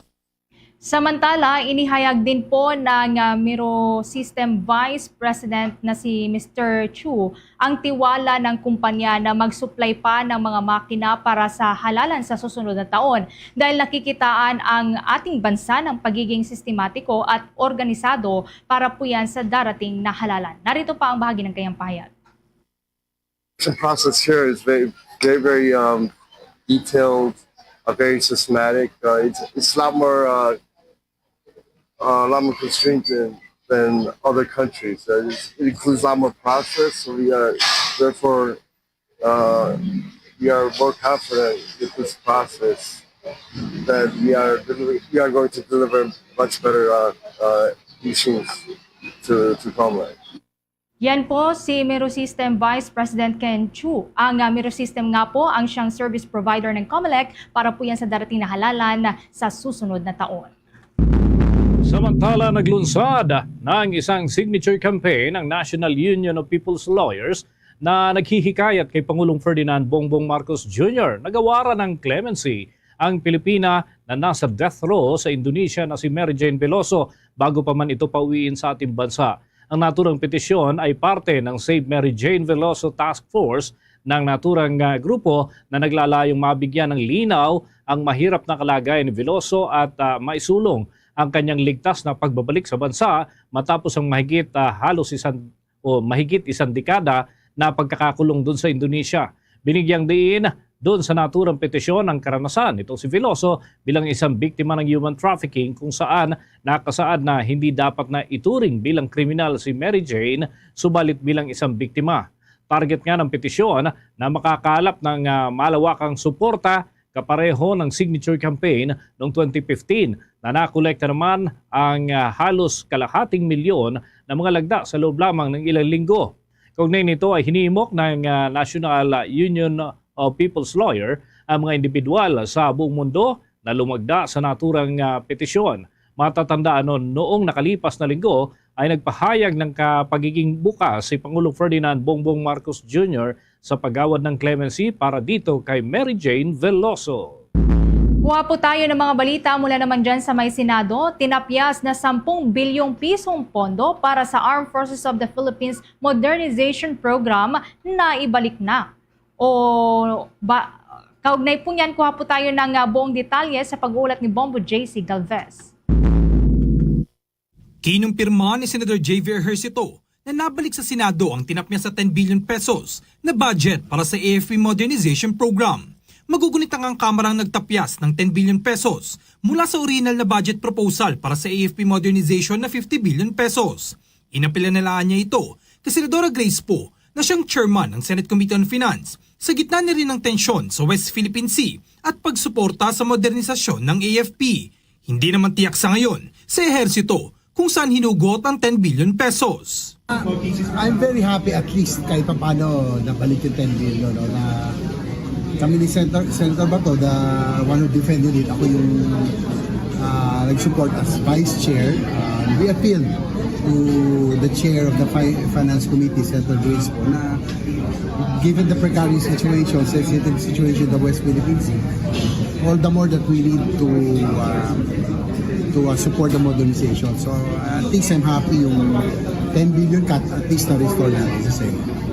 Una nang sinabi ni Po sa plenaryo ng Senado, nakabilang ang AFP Modernization Program sa mga dinagdagan ng pondo para sa 2025. Umapila na rin noon si Senadora Risa Ontiveros sa Kamara na magkaisa para ibalik ang 10 billion pesos na budget para sa programa.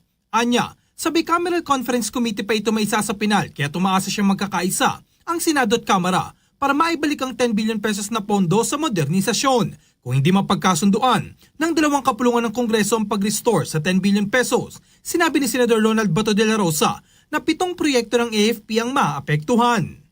Para sa Bombo Network News, ako si Bombo JC Galvez nag-uulat para sa number 1 and most trusted radio network in the country, Bombo Radio Philippines, Basta Radio. Bombo! Samantala, sa karagdagan pa nating mga balita, naglabas ng kautusan si Pangulong Ferdinand Marcos Jr. para naman ito sa pagtatag ng Interagency Committee on International Humanitarian Law at yan ay sa ilalim ng Executive Order number 77 kung saan nakasaad dito ang alinsunod sa mga pulisiya ng pamahalaan sa ilalim na rin ng saligang batas sa pagpapahalaga sa dignidad ng bawat tao, kakibat na rin ng paggalang sa human rights. Ang interagency body ay pangungunahan ng kalihim ng Department of National Defense at Department of Foreign Affairs bilang co-chairperson at magsisilbi namang miyembro ang mga opisyal mula sa Department of Interior and Local Government, Department of Justice, Department of Social Welfare and Development, Department of Trade and Industry, Department of Health, Armed Forces of the Philippines, Philippine National Police, Philippine Coast Guard at ang iba pang mga tanggapan ng pamahalaan na may kaakibat na trabaho, may kinalaman sa pangangalaga sa karapatang pantao. Ito ay aalalay mga kabombo sa mga kaukulan ng mga otoridad sa pagpapatupad at pagpapalaganap ng public awareness kaugnay naman ng naturang binuong hakbang at programa kaakibat ng setup na ito mga kabombo ng mga programa ang komemorasyon nga ng araw para sa paggunita ng International Human Rights Law tuwing Agosto 12. Tututukan din mga kabombo ng pagsunod doon sa naturang kaakibat na direktiba ay ang pagre-report ng mga paglabag at yung International Humanitarian Law ay ang legal na pamantayan para ho sa pagprotekta sa mga individual na hindi direkta o hindi aktibo na nakikibahagi sa mga digmaan at armadong pakikibaka. Samantala, binigyang din naman ni Justice Undersecretary Jessie Andres na wala na daw pong immunity mula sa mga kasong kriminal si dating Pangulong Rodrigo Duterte dahil tapos na ang kaniyang termino. Binalaan din ni Undersecretary Andres si Duterte na maaaring may legal na pananagutan ang panawagan nito na pakikialam ng militar sa civil governance. Ayon sa kanya, ang ganitong mga pahayag ay maaaring ituring na inciting to sedition. Batay po yan sa Revised Penal Code. Pinuna rin ni Yusek Andres sa mga pahayag ng dating Pangulo kaugnay sa sinasabing fractured governance at ang panawagan nitong pumasok ang militar upang ayusin umano ito. Iginiit niya na walang ganitong konsepto sa saligang batas at walang batayan sa batas ang ganitong pananaw. Dagdag pa ng opisyal na isang malaking insulto sa burokrasya ang aligasyong ito, lalo't tuloy-tuloy ang pagbibigay serbisyo ng gobyerno sa mamamayan. Patuloy namang binabantayan ng Department of Justice ang mga pahayag at kilos ng dating Pangulo. Kasabay na rin po yan mga isinasagawa pang panawagan na manatiling nakatuon ang lahat sa pagsunod sa batas. At sa Biyernes naman inaasahan na haharap sa National Bureau of Investigation ang kanyang anak na si Vice President Sara Duterte kaugnay ng mga pahayag niya na ipapapatay niya ang Pangulo, si First Lady Liza Araneta Marcos at House Speaker Romualdez sa oras daw na una siyang ipapatay ng mga ito. Oras natin sa buong kapuluan mga kabombo, mga Kastar Nation, 12 minutos bago sumapit ang alauna ng hapon. The Time Check was brought to you by Dunkin, pasalubong ng bayan. Kuha pa tayo mga kabombo ng samot-saring reaksyon, bunsod nga ng bangayan sa pagitan ng Presidente at Vice Presidente at yung mga remarks na naglabasan kaugnay pa rin ng kanilang sagutan. Alamin natin yan sa nakalap na impormasyon ng Bombo Radio Dagupan. Nakakahiya para sa ibang bansa at pag-iinsulto sa mga Pilipino ang mga naging pahayag ni Vice President Sara Duterte, partikular na sa di umano'y hard assassinato para kay Pangulong Ferdinand Marcos Jr., First Lady Liza Araneta Marcos at kay House Speaker Martin Romualdez. Sa panayam ng Bombo Radyo Dagupan kay Professor Mark Anthony Balito na isang political analyst, napakahalaga bilang isang second elected leader ang pagpapakita ng magandang ehemplo bilang isa sa namumuno ng bansa. Aniya, hindi na babagay sa isang vice presidente maglabas ng naturang pahayag dahil nakakasira lamang ito sa kanilang binuong tiwala mula sa mga bumoto sa kanila. Bagaman nag-viral na ito at naging laman ng mga balita sa labas ng Pilipinas, magiging mahirap na rin na humarap sa ibang bansa. Ani Balito na maaaring makaapekto ito sa relasyon ng Pilipinas sa mga kaalyadong bansa. Kaya tama rin ang pagpalag ni Pangulong Ferdinand Marcos Jr. dahil hindi dapat ito pinapalagpas at mapatawa ng impeachment kung mapatunay ng pagkakasala. Pagpapakita naman ng hindi pantay na pagpapatupad ng batas sa bansa kung papalampasin lamang ito at maaaring magdulot pa ng kaguluhan sa pagitan ng mga kanya-kanyang taga-suporta. Samantala, saad ni Professor Balito na ang pagputok ng galit ni Duterte ay maaaring dahil sa naging kasanayan na nito sa pamamahala, katulad na lamang sa sinuntok niyang sheriff ng korte noong 2011. Kaugnay nito, mahalagang mabigyan ito ng Vice Presidente ng magandang development upang maging magandang ehemplo sa taong bayan. Yung mga pananalitang binitawan ni Vice President Duterte. So para sa atin, it's high time na maglabas sila ng kanilang saloobin so that in the near future, alam na rin ng tao ang stand nila. Hindi lang niya pababayang binubugbog siya, wala siyang gagawin. Kailangan nating dumepensa sa mga ganyang klaseng mga pananakot upang malaman ng tao na may gagawin tayo para hindi po maituloy yung mga masasamang balak na ganyan. Para sa Bombo Network News mula rito sa lalawigan ng Pangasinan, Bombo JB Zarcillian nag-uulat para sa number 1 and most trusted radio network in the country, Bombo Radio Philippines. Basta Radyo, Bombo! Samantala, ang Albay naman bubuo daw ng independent research team matapos ang panawagan ng Diocese of Legazpi na imbestigahan ang impact o epekto ng quarrying sa naging epekto po ng kalamidad sa lalawigan. Kaugnay niyan, kuha tayo ng buong report sa pag-ulat ng Bombo Radio Legazpi. Nakatakdang bumuo ang provincial government ng Albay ng isang independent research team upang malaman ang impact ng talamak na quarrying sa lalawigan sa nakalipas na mga sama ng panahon. Ito matapos ang ginawang panawagan ng Diocese of Legazpi sa mga kinauukulan na gumawa ng aksyon kasunod ang epekto ng magkakasunod na bagyo na tumama sa Albay.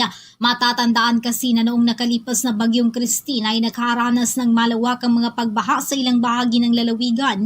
Ayon kay Albay Acting Governor Glenda Bongao sa panayam ng Bombo Radyo Legazpi na nakapagsumiti na sila ng sulat para sa pagsasagawa ng pag-aaral kung saan kabilang ang Department of Environment and Natural Resources at iba pang mga grupo. Kung babalikan, matagal nang inirereklamo ng ilang mga residente lalo na sa Mayon Unit area ang umano'y negatibong epekto ng quarrying sa mga pagbaha at pagguho ng lupa tuwing may kalamidad. Sinabi naman ni Bongao na nakatakdang mag-convene ang Provincial Mining Regulatory Board upang i-review ang mga aplikasyon ng mga pumapasok na quarrying operations sa lalawigan upang ma-minimize ang epekto ng aktibidad sa kapaligiran.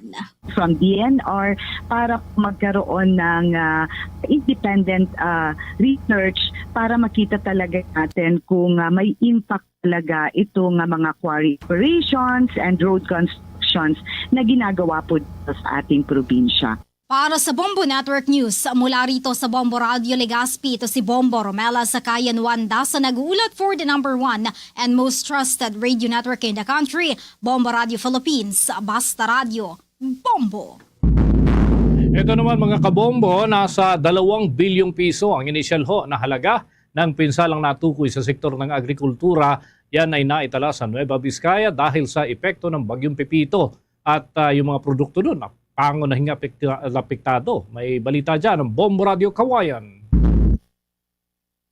Umabot na sa 2 bilyong piso ang inisyal na halaga ng pinsala sa sektor ng agrikultura na iniwan ng Super Typhoon Pepito sa lalawigan ng Nueva Vizcaya. Sa naging panayam ng Bombo Radio Kawayan kay Ginoong Arsenio Apostol, ang station manager ng Nueva Vizcaya Experiment Station, sinabi niya na ubahang napinsala ang mga pananim sa kanilang lalawigan, pangunahin na ang mga high-value crops.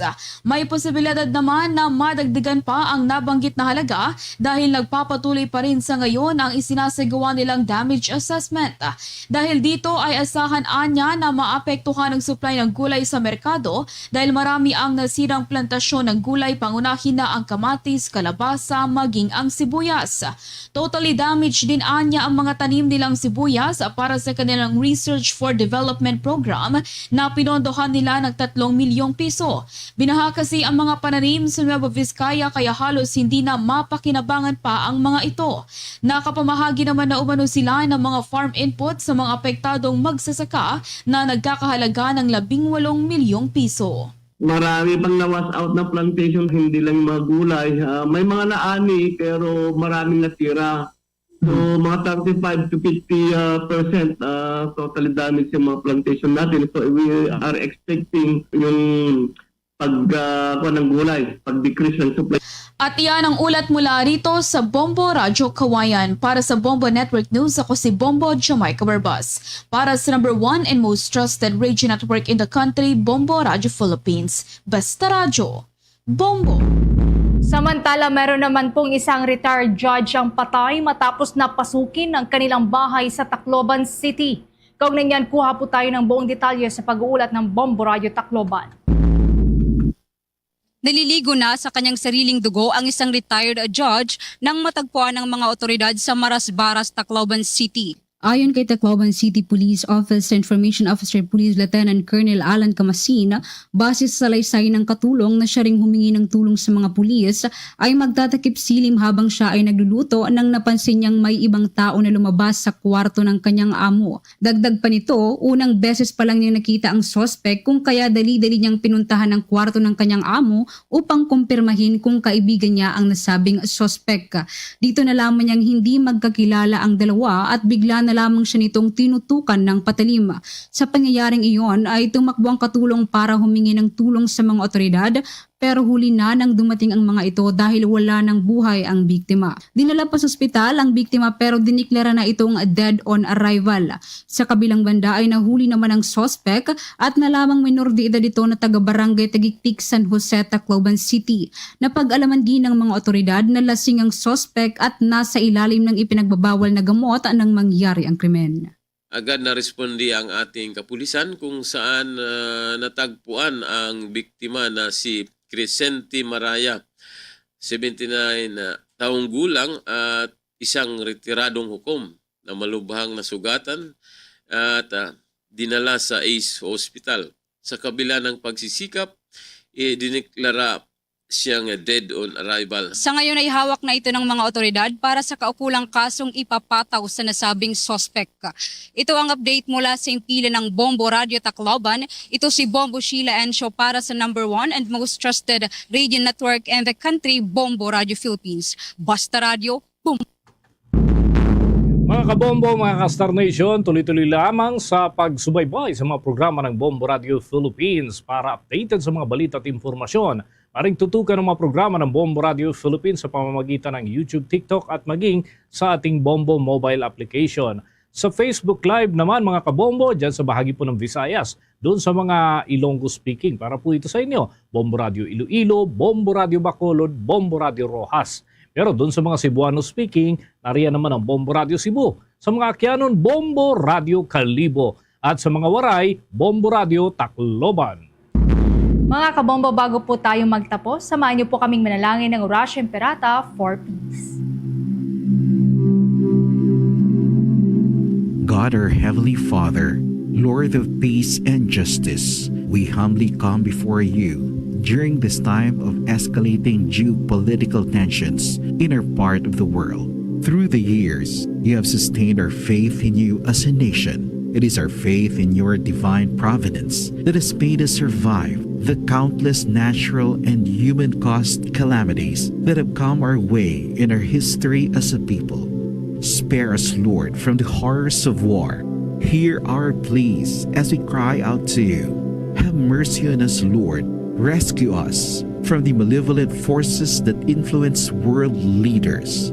For we believe that our struggle is not against flesh and blood, but against their rulers, against the authorities, against the powers of this dark world, and against the spiritual forces of evil in the heavenly realms.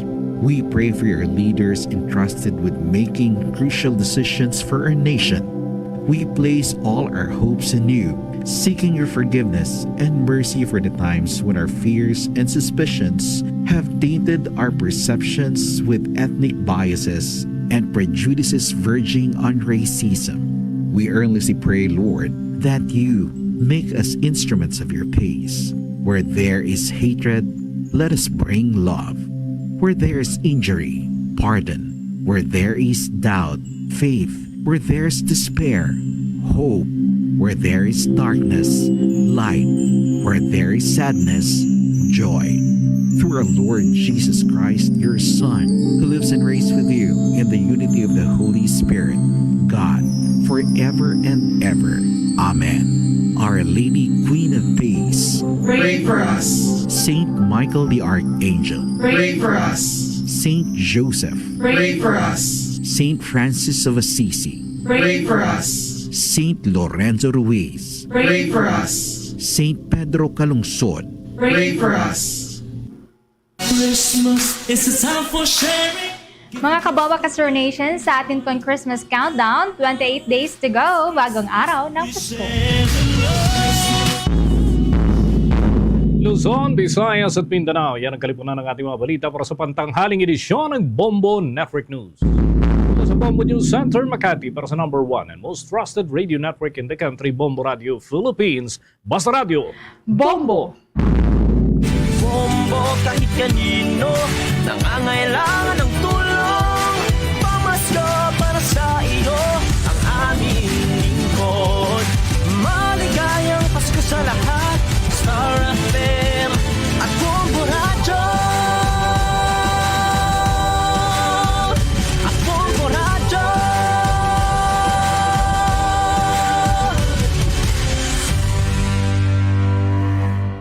Chama Blanco Hovera. Standby sa aton sining mga kabombo kay maigin ka sa karon iyang buy-basta operation sa distrito sang city proper nga kung sanin Budigiro kag runner sini ang nakuhaan sang bulto-bulto sang Shabu. Si Bombo Marisol Biñas may follow-up report. Sol, sa report, please go ahead.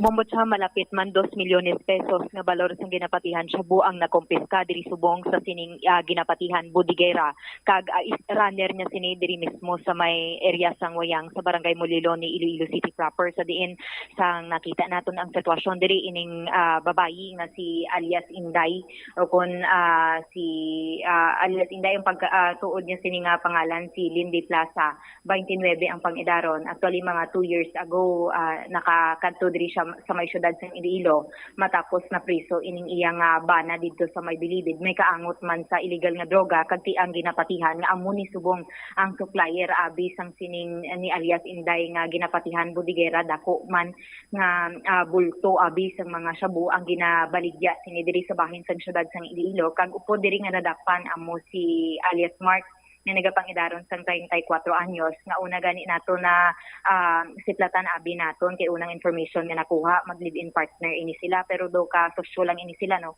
sa pagbaligya manabi sang ginapatihan illegal nga droga diri sa may area sang Muliloni kag pila pagid kabahin ka mga kabaranggayan sa Iloilo City proper kag ang babayi ni sang ginapomutsyam nagahilibion pa ni siya kay may ginagatas pa ini siya no nga lapsag kag samtang ining lalaki naman medyo gay libion kag reklamo nga ginahapo ini kuno pero amo na no gindakop gid ini sila kag sa interview naton diri pinaka-latest nga interview naton kay Police Captain Roque Jimeno III ang hepe sang Iloilo City Police Station 1 sunod sa iya nga supposed to be Lunes pa lang na sila matransact abi sa kay alias Inday apang namutikan siguro ni alias Inday kag didto nakan sila ang ila sini nga transaction kag isubong gid nga daw natigayon gid nga madakpan mga after man mga 2 ka semana nga monitoring diri kay alias Inday kag suno diri kay Police Captain Jimeno nga sa ila diri nga pag-validate sang pila ka mga information nagakuha sang ginapatihan Shabu si Inday sa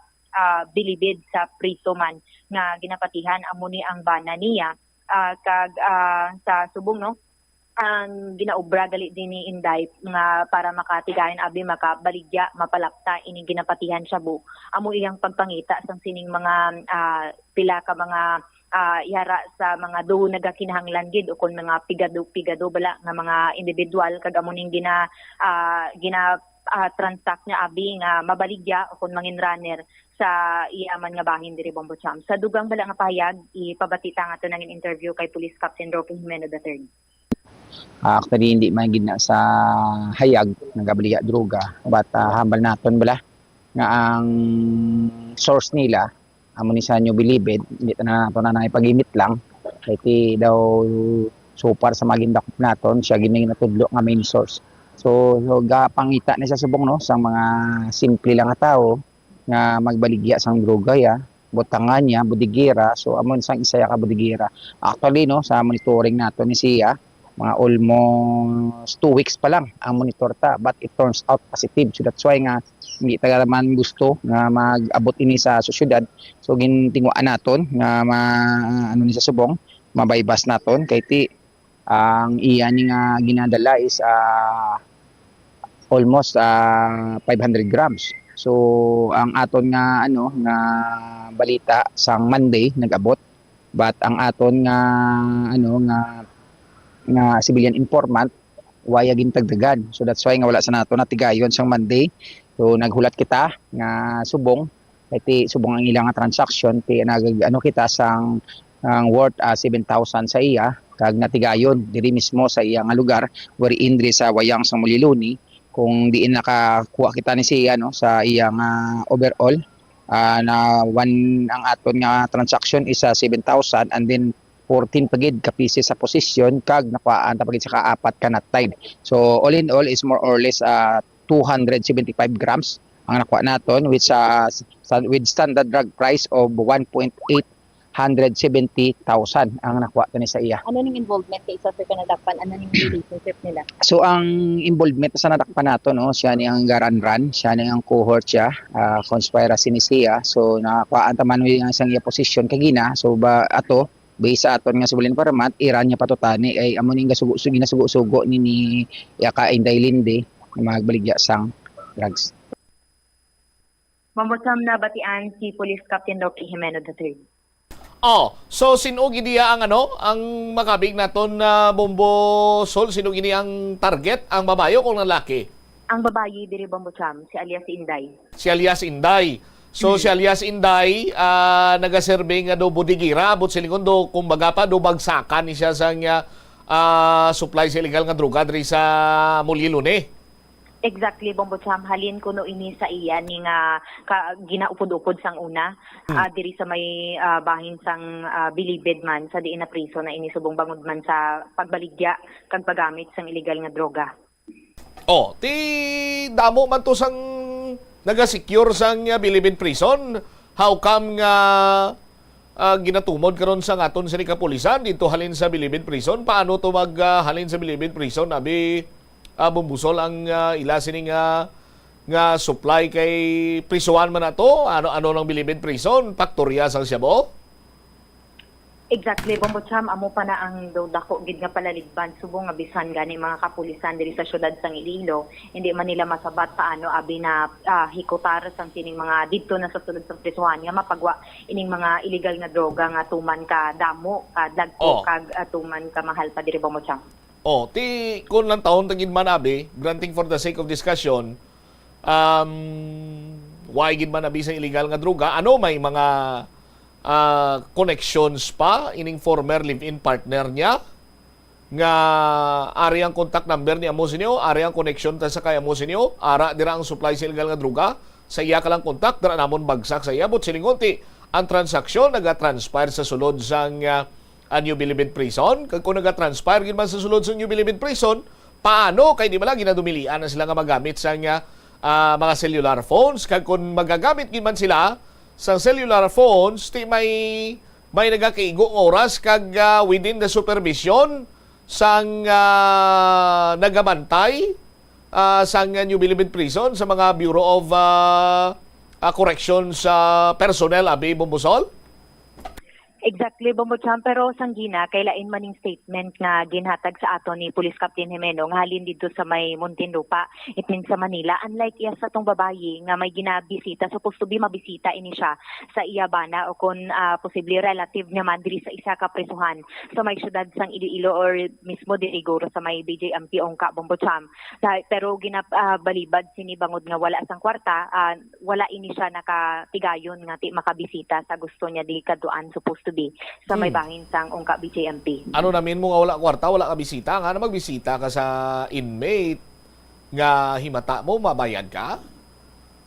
Amo nang rason niya Bombocham nga nagahilibion siya nga wala sila rason nga wala siya kakadto dito bangod wala sang kwarta kay kung may kwarta kuno ti mabisita gid sila kay amo ning time nga tigbilisita gid diri sa may bahin sang presuhan.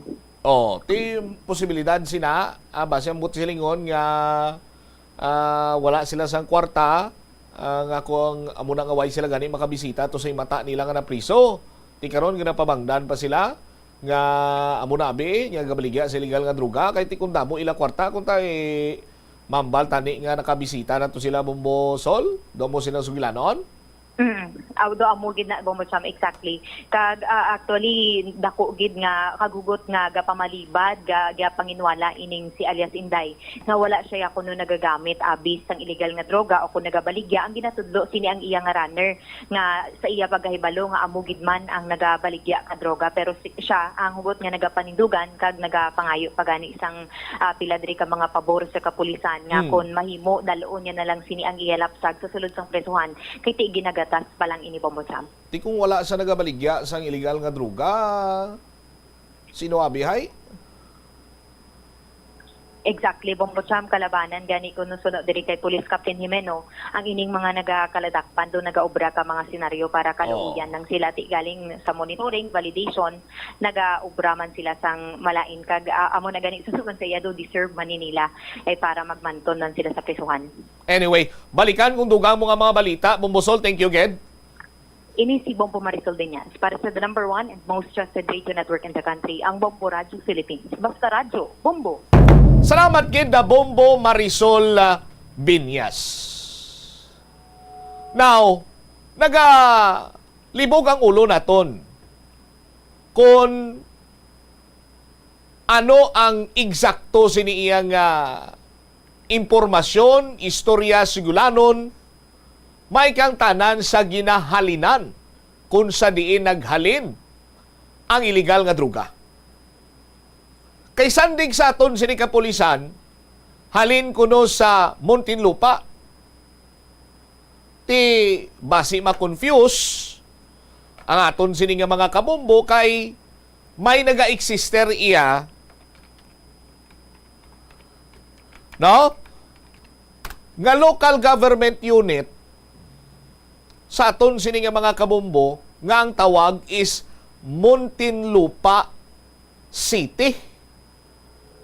Ang Muntinlupa City isa ka highly urbanized city sa National Capital Region. Kung maghambal ka naman iya nga Muntinlupa Jail, sa aton sinikaron iya nga mga kabombo, amo ini siya ang New Bilibid Prison nga nahamtang sa Muntinlupa City nga ginatawag nga Muntinlupa City Jail. Sa aton sinikaron iya nga mga kabombo. Pero ang prisuhan mismo, subong ginatawag ina as New Bilibid Prison. Nga karon ang naga-maintain sini amo ang Bureau of Corrections sa idalom sang Department of Justice as of October 2022. Sa aton sini karon nga mga kabombo. Tinibala sa pagkabalo gani naton may ara sang ginatawag sining maximum prison, may super max prison nga soon to open sa Sablayan, Occidental Mindoro. But kung dira lang may ara sang ginatawag sining minimum and medium security. Sa aton sini nga mga kabumbusan to anay may ara pa na sa maximum security. No? Tikon ang ginatumod sa aton sini mga kapulisan is ang word nga gamiton is Muntinlupa. Tinuway naman kita iya sang iban pangatudlo. Kunti New Bilibid Prison, Muntinlupa City Jail. Tidira kuno nagahalin ang supply sang illegal nga droga. Now, sunod nga pamangkot. Ano ang butsilingon nga dira nagahalin ang supply sang illegal nga droga? Literal bala? Nga dira nagahalin sa sulod mismo sang New Bilibid Prison, sang Muntinlupa City Jail? Kung amo sinang ugada sa aton sinima kabumbo, ano? Mayara bala sang laboratorio? Sige bala ang linutuay or may nagaluto, nagahimo sang illegal nga droga, sang shabu? Sa sulod sang correctional facility? Sa aton sinimatag palamati? Amo bala na iya ang plastada? Or wala man iya sang shabu laboratory sa sulod sang Muntinlupa Jail or sang New Bilibid Prison, pero kumo ara dira ang mga durugista nga may mga koneksyon sa outside world nga into illegal drugs proliferation, dira bala ayhan naga kahuman ang mga transaksyon, and then may ara lang sila sa mga salaligan siniya nga mga tawo agod nga ma-materialize ang transaksyon. Is that it? Sa aton sinikron niya mga kabumbo. Kay ti, sa madumduman naton banwa during the time of former President Rodrigo Duterte, sino gani ang chief sang Bucor? No? Ti ang Bucor chief si General Bantag, di ba? Sang tiyempo ni General Bantag sa aton sini nga mga kabumbo, kita mo tong mga kubol nga ginpang demolish, no? Sang mga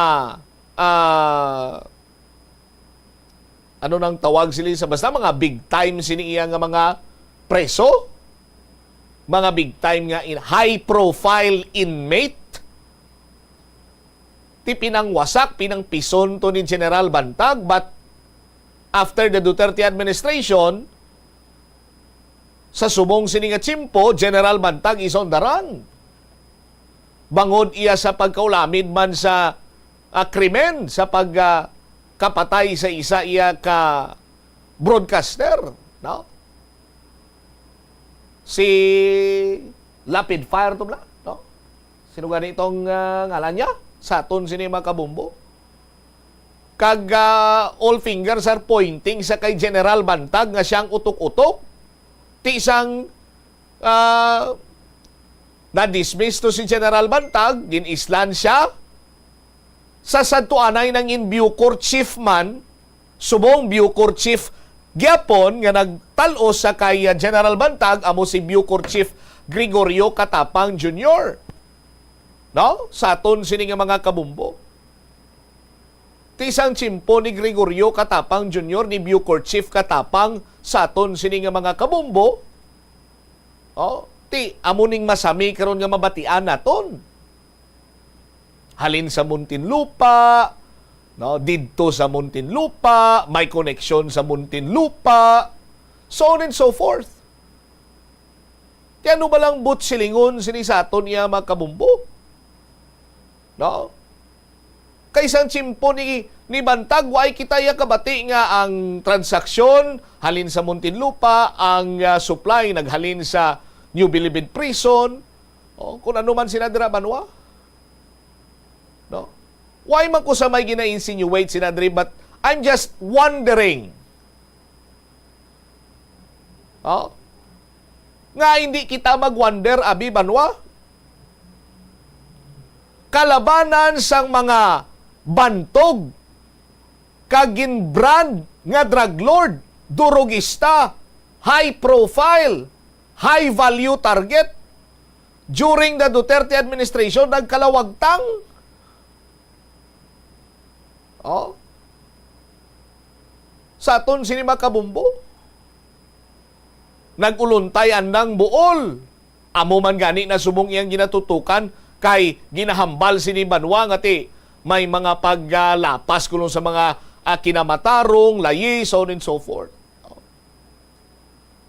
Pero ang subong iyang sitwasyon kung aton sini nga pagalantawon nga agulpiada naman yang bulyada sa illegal sini nga druga. Oh? Kag kung tahi-tahion nimong istorya, nagulpihada lang yang bulyada sa illegal sini nga druga,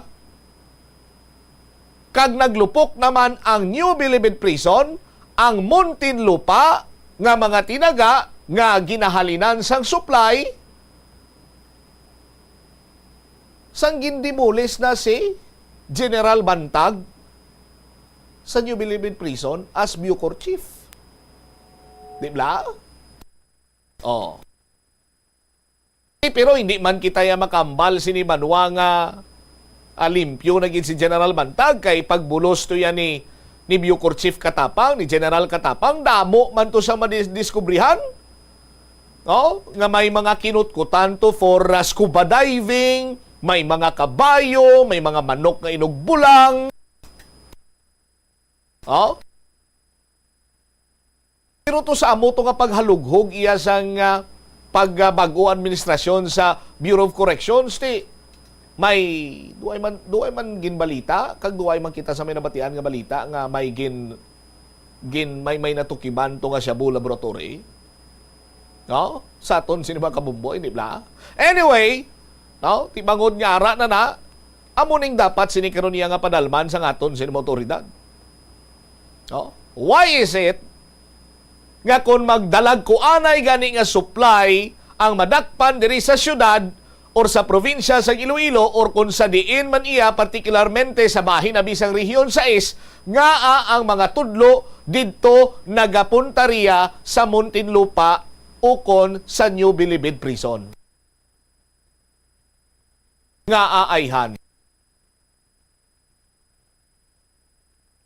Tido kadugay naman sini kag ano ayhan ang nagapugong sa aton sini iya nga mga otoridad sa pagpanghusisa kag paglabot sa kadalumon kun nga tagsa kamay dalagko sini nga bypass operation Muntinlupa ang nagakawas sa baba sang mga subject person. 22 minutos sa nakaligad sa takna nga lawna. Pagbalik nato na Banwa, balikan ko linya ni Bombo Marisol Binyas.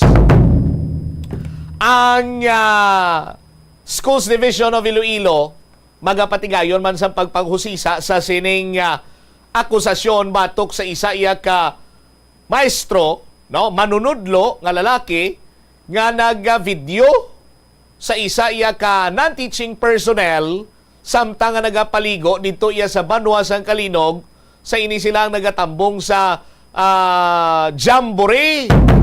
Sa aton sini nga mga kabumbo. Anong lihok sang magluwas sa investigasyon? Ano pa ginang himuon sang Schools Division of Iloilo sa Department of Education?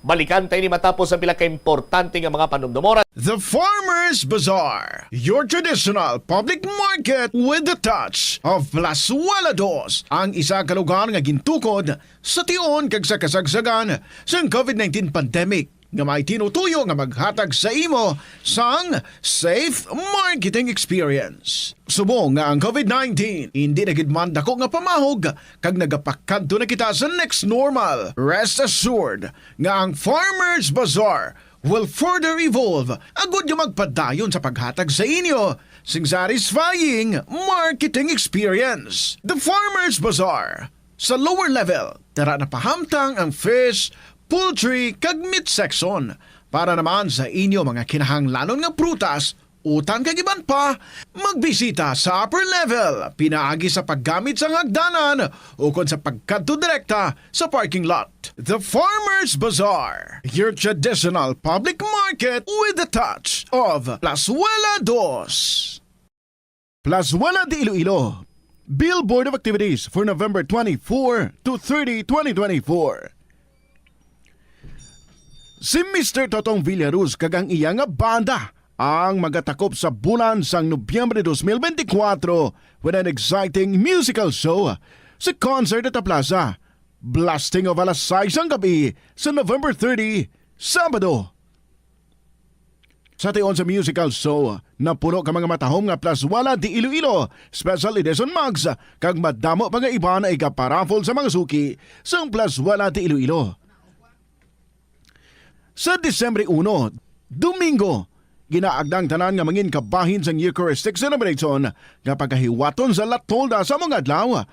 Alas 11 sang aga, sa diyon sang Holy Mass, let us petition before God nga dugangan niyang aton resolve to embrace His will, ilabi na gid sa sining nga Yuletide season, kag sa maabot nga mga inadlaw agud nga ang kalinong kag paghigugma among magahari sa aton tanan. Plaswala di Iloilo, we remain to be one with you in a common hope for a better community in a progressive country in 2024. Sa pagbugtaw mo sa aga, cold baladayon nga tubig ang imo ginainom? Ay, dali lang, wait a minute. Para sa ininit. Suno kay Dr. Deborah Weatherspoon, isa ka advanced practice nurse, mas maayo nga mag-inom sang alabaab nga tubig sa aga. Paathag ni Weatherspoon, iniya nagabulig sa lawas nga magpagwa sang toxins kag naga-improve sang imo blood circulation. Sa mga babayi, ang pag-inom sang alabaab nga tubig ay nagabulig man kung ikaw nagasuprer sang period cramps. Ang tambo o kung bamboo shoots manggaranon sa dietary fiber, low in calories kag power-packed sa essential nutrients. Suno sa pagtuon sang comprehensive reviews in food science and food safety. Ang phytosterols kag phytonutrients sa tambo ang ideal sa pagtunaw sang harmful LDL cholesterol sa lawas. Ang antioxidants sa tambo ang essential man sa pagpabaskog sa sulod kag sagwa sang lawas. Suno naman sa pagpanalawsaw sang Journal of Ethnopharmacology, ang bamboo shoots mayara sang anti-inflammatory kag analgesic o pain-killing properties. Magtipid sa paggamit sang kuryente, pinaagi sa mga masunod. Maggamit sa mga energy-efficient nga bumbilya, kaangay sang compact fluorescent bulbs ukon LED lights, imbis nga incandescent bulbs. Patsyo ng mga suga nga wala ginagamit. Tingbon ang mga bayo sa pagpamlansya. Himuon ang pagpamlansya isa lamang kabes sa isa ka semana. Buksan ang inyo bintana, agud makasulod ang preska nga hangin kag silak sang adlaw sa sulod sang balay, agud malimitahan ang paggamit sang electric fan kag suga. Ang tumandok sang Haro, Iloilo City nga si Melquiades Gamboa Ihereyos ang pinakauna nga Filipino nga nagtapos sang Doctor of Laws degree sa prestihiyoso nga Oxford University. Nagserbe man si Gamboa bilang Philippine Ambassador to India sa 1956 tubtob sang 1958, subong man sa United Nations kag sa Court of St. James. Nagsulat si Gamboa sang pila ka mga libro kaangay sang An Introduction to Philippine Law kag a Dictionary of International Law and Diplomacy. Hindi lamang sa jeans o kuntugas ng katigulangon ang rason sang hair loss o kung pagkaunot sang buhok. Natukiban sang health expert sa South Korea nga ang hair loss ang tuga sang environmental factors. Sa bugos nga kalibutan, nagalabot sa 4.2 million ang nagakapatay bangod sa outdoor air pollution suno sa World Health Organization. Mas sobra 90% sang populasyon sa kalibutan ang nagaistar sa populated areas, sa diin ang heart attacks, aggravated asthma, irregular heartbeat kag poorer lung function ang pila lamang sa epekto sang air pollution. Hindi pagpakanabuа ang piso-piso mo nga natipon. Bisan madugay magdamo, iniamo ang mahimo nga emergency fund sa tion nga tuman mo na kakinahanglanon ng kwarta. Abi mo, amo man ini ang makabulig sa imo nga hindi na pag-ibutang ang imo kaugalingon sa risgo, kaangay sang pagpangutang nga may dako nga interest o kung pagpamroblema bangod hindi on time ang bayad sa imo nga bills. Ang imo man nga savings ang makapaligon sa imo nga saving security sa tion nga abi halimbawa madulhaan ikaw sang obra. Ini nga pahanumdom ang ginadulong sa imo sang the #1 and most trusted radio network in the country, Bombo Radio Philippines. Basta Radio Bombo! Ano bala ang dapat tandaan sa tion nga magbiyahe agud mangin hassle-free ang bakasyon? Yari ang pila ka mga tips. Una, i-check ang health kag travel alert sa napili nga mga lugar. Ikaduwa, magpili sang safe nga accommodation. Mag-research ka magbasa sa mga reviews sa napili nga lugar antes magbook. Ikatatlo, siguraduhon nga may nagagana nga mobile phone ang tanan nga mga upod agud mangin mahapos ang komunikasyon sa tiod nga madula o kun kinahanglan nga magbulagay sa dalan. Be prepared in case of emergencies. Siguraduhon nga may backup nga emergency plan nga may medical reimbursement sa tiod nga may maospital bangod sa aksidente. Ini nga pahanumdom ang ginadulong sa imo sang the number 1 and most trusted radio network in the country, Bombo Radio Philippines. Basta Radio Bombo! Kung nagakaon, ginapraktis mo man ayhan ang good manners and right conduct. Ini amo ang paghimo sang good etiquette kag mangin matinahuron sa mga tawo nga kaupod sa pagkaon. Pila sa mga kinahanglan himuon kada tion sa pagkaon amo ang masunod. Maghugas ang kamot. Masami hugasan ang kamot antes magkaon agud mapabilin nga matinlo. Magpungko sang maayo. Sit up straight. Bangod ini ang senyales sang respeto kag good posture. Hulaton ang iban antes magkaon. Maghulat sa iban nga kaupod sa lamesa antes magumpisa sa pagkaon. Ini ang nagapakita nga mayara ikaw sang konsiderasyon sa iban nga tawo. Insakto nga paggamit sa mga gamit sa pagkaon. Magamit sang insakto nga mga gamit sa pagkaon, butangan sang serving spoon ang kada pagkaon kag likawan ang paggahod samtang nagakaon. Mag-usap sang pagkaon nga wala nagahuni. Ini amo ang basic rule sang good table manners. Likawan ang pagwakal o kon pag-istorya samtang may pagkaon ang bibig. Hindi magsugpon sa istorya nga wala pa natapos. Hulaton nga matapos ang hambalanon sang imo upod sa lamesa antes magsabat. Maghambal sang excuse me kung luyag mo maghalin sa lamesa, mangin polite sa pag-excuse sang imo kaugalingon. Magpalihog kung may ginahingyo sa upod sa lamesa, masamigit nga magpalihog kag magpasalamat sa tawo. Sa aroma kag soothing feeling sa pag-inom sang tea, ang rason sang kadamaan nga paborito nga imnon ang tea. Sunod kay Ansley Hill, registered dietitian sa Western Oregon sa Estados Unidos, ang mas sobra 3-4 katasa nga pag-inom sang tea sa isa ka adlaw ang makadala sang hindi maayong nga epekto sa lawas. Kinahanglan nga moderate intake lang sa tanan nga ilimnon agod ma-achieve ang healthy living. Ang kalibutan ginakabug-usan sang 71% sang tubig o kun kadagatan. Kag ang kadagatan nagabulig sa pagtugas ng tubig nga aton mainom kag hangin nga aton ginahaklo. Gani, aton halungan kag imentenar ang malimpyo nga ginaagyan sang tubig kag mga kadagatan. Sa masunod nga mga pamaagi. Magpartisipar sa mga organisasyon o clean up events. Likawan ang paghaboy sa mga basura kung sa diin lang. Oras sa Bombo Radio Iloilo, Philippine Standard Time, 32 minutos na nakaligad sa takna sa Ningalauna. Balik diri sa pagpangalagad sa bomboanay sa udto sa gihapon. Kaupo mo Bombo Chama Blanco Hover. Anong lihok sang Schools Division Office of Iloilo? May kantanan sa sining iskandalo kag kontrobersiya nga ginakaulamiran sang isa karon ka manunudlo. Nga kung sa diinti ang akusasyon diri batok sa iya nga ginvideohan yang isa ka non-teaching personnel samtang nagapaligo dito iya sa may banwa sang Kalinog. Check ta si Bombo Marisol Binya. Sol, sa report, please come in. Kumusol, Philippine Standard Time, 32 minutos na nakaligad sa takna sining launa. Diriman sa palatuntunan na Bombo Hanay sa udto.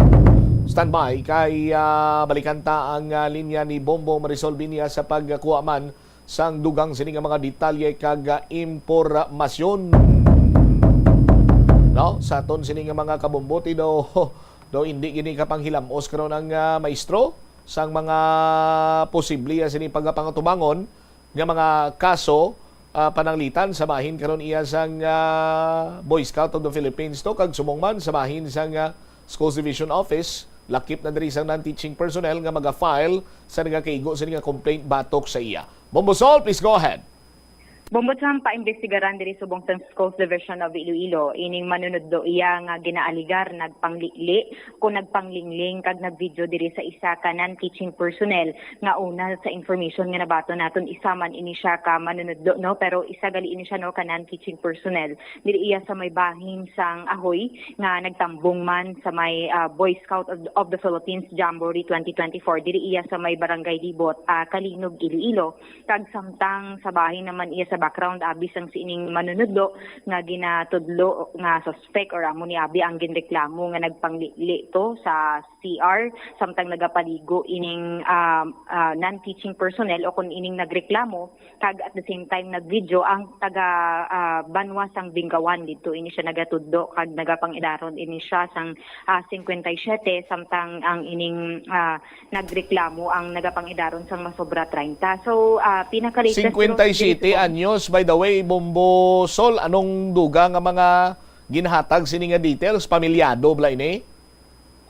Wala gid may gin-disclose nga information si Dr. Servillion Bobo Champ na hanungod sa personal background sang sining ginreklamo, pero amo lang na no ang information nilang gani di nga ginhambal sa aton is isa ka manunudlo o kon maestro. Sa interview naton diri kay Dr. Ernesto Servillion Jr., ang head sang Schools Division of Iloilo, bali sang gapon nga adlaw ang natabo diri gali nga nakapiyansa sa iya pagaybalo nakuha niya man information nga nakapiyansa ining manunudlo matapos o kung nakagwa ini siya temporaryo matapos nga nakapiyansa. Kag after that no sa ilang mando man sang nahibaluan ini nila ang nasambit nga kontrobersiya o kung ining issue gilayon nila nga ginpahalin sa nasambit iya nga activity kag ginahibalo pa naton karon kun ano ang mga next abi nga lihok o kung ulubrahon sang Schools Division of Iloilo sa ginobra sang sining ginreklamo samtang sa bahay naman iya sang nagreklamo diri Bombo Champ para mahatagan man sang ligwa kag at the same time pahuway-huway mapahatagan man sang mapahuway-huway bala ang ining nagreklamo ang ginpapuli man danay o kung nagdesisyon ini nga magpauli danay didto sa ilang lugar kag di sa subong sa bangod sa nahibaluan diri no nga kontrobersiya o kon issue iya pag imbestigaran sang Schools Division of Iloilo kag kun mapamatud-an abi nga matuod abi ang ginobra sining manunudlo posible magapangatubang ini sang nagakaigo gid nga konsekwensya pero depende pa ini kun anong dalagan abi sa mangin investigasyon kay hindi pa man mahambal ni Dr. Servillion ang specific kid abi nga posible pamatbat sa sining manunudlo iya Bombo Champ. Pero sa bahin sa kabilugan abi nga assessment actually sa ila diri nga paglantaw sanggapon sa pagkadto ni Dr. Servillion nga almost perfect ang ginahiwat diri subong nga Jamboree sa may Banwa sang Kalinog apang bangod sa nasambit iya nga natabo.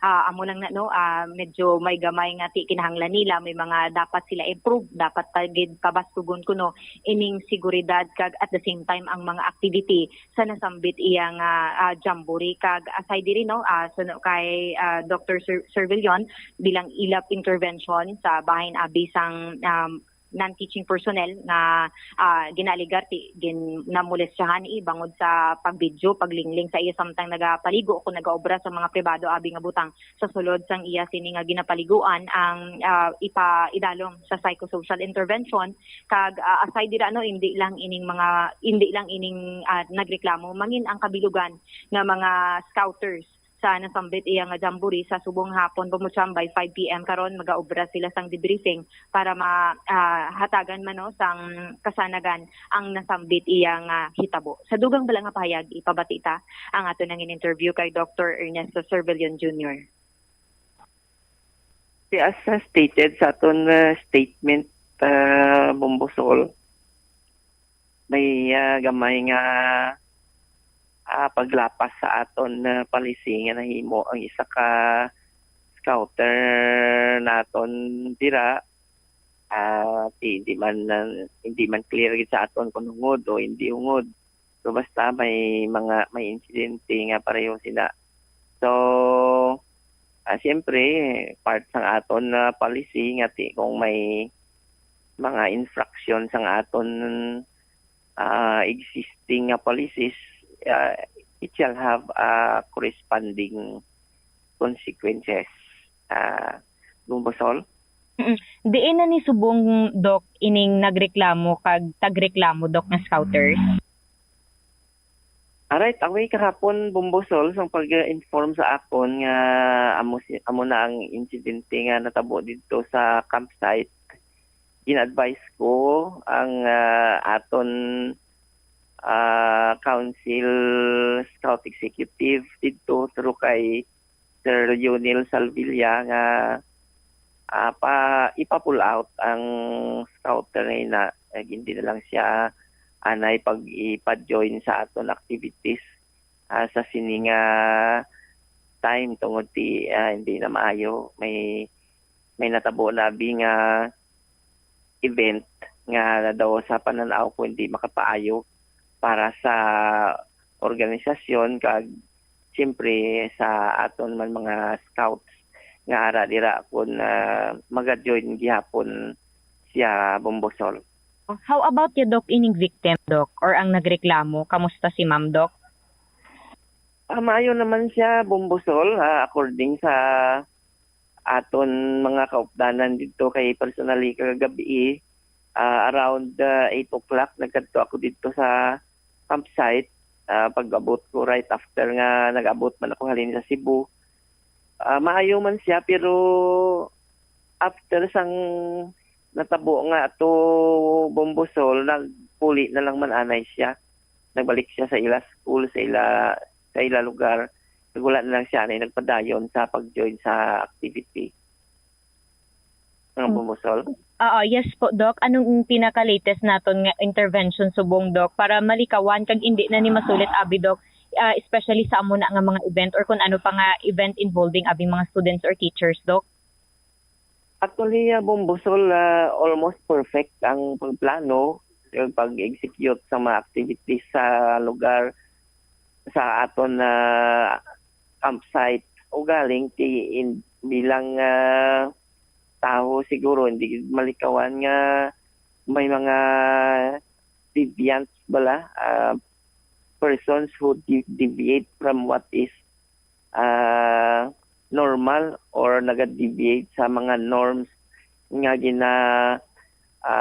patigayon naton sa aton society ti isa na dira aton activity nga ina.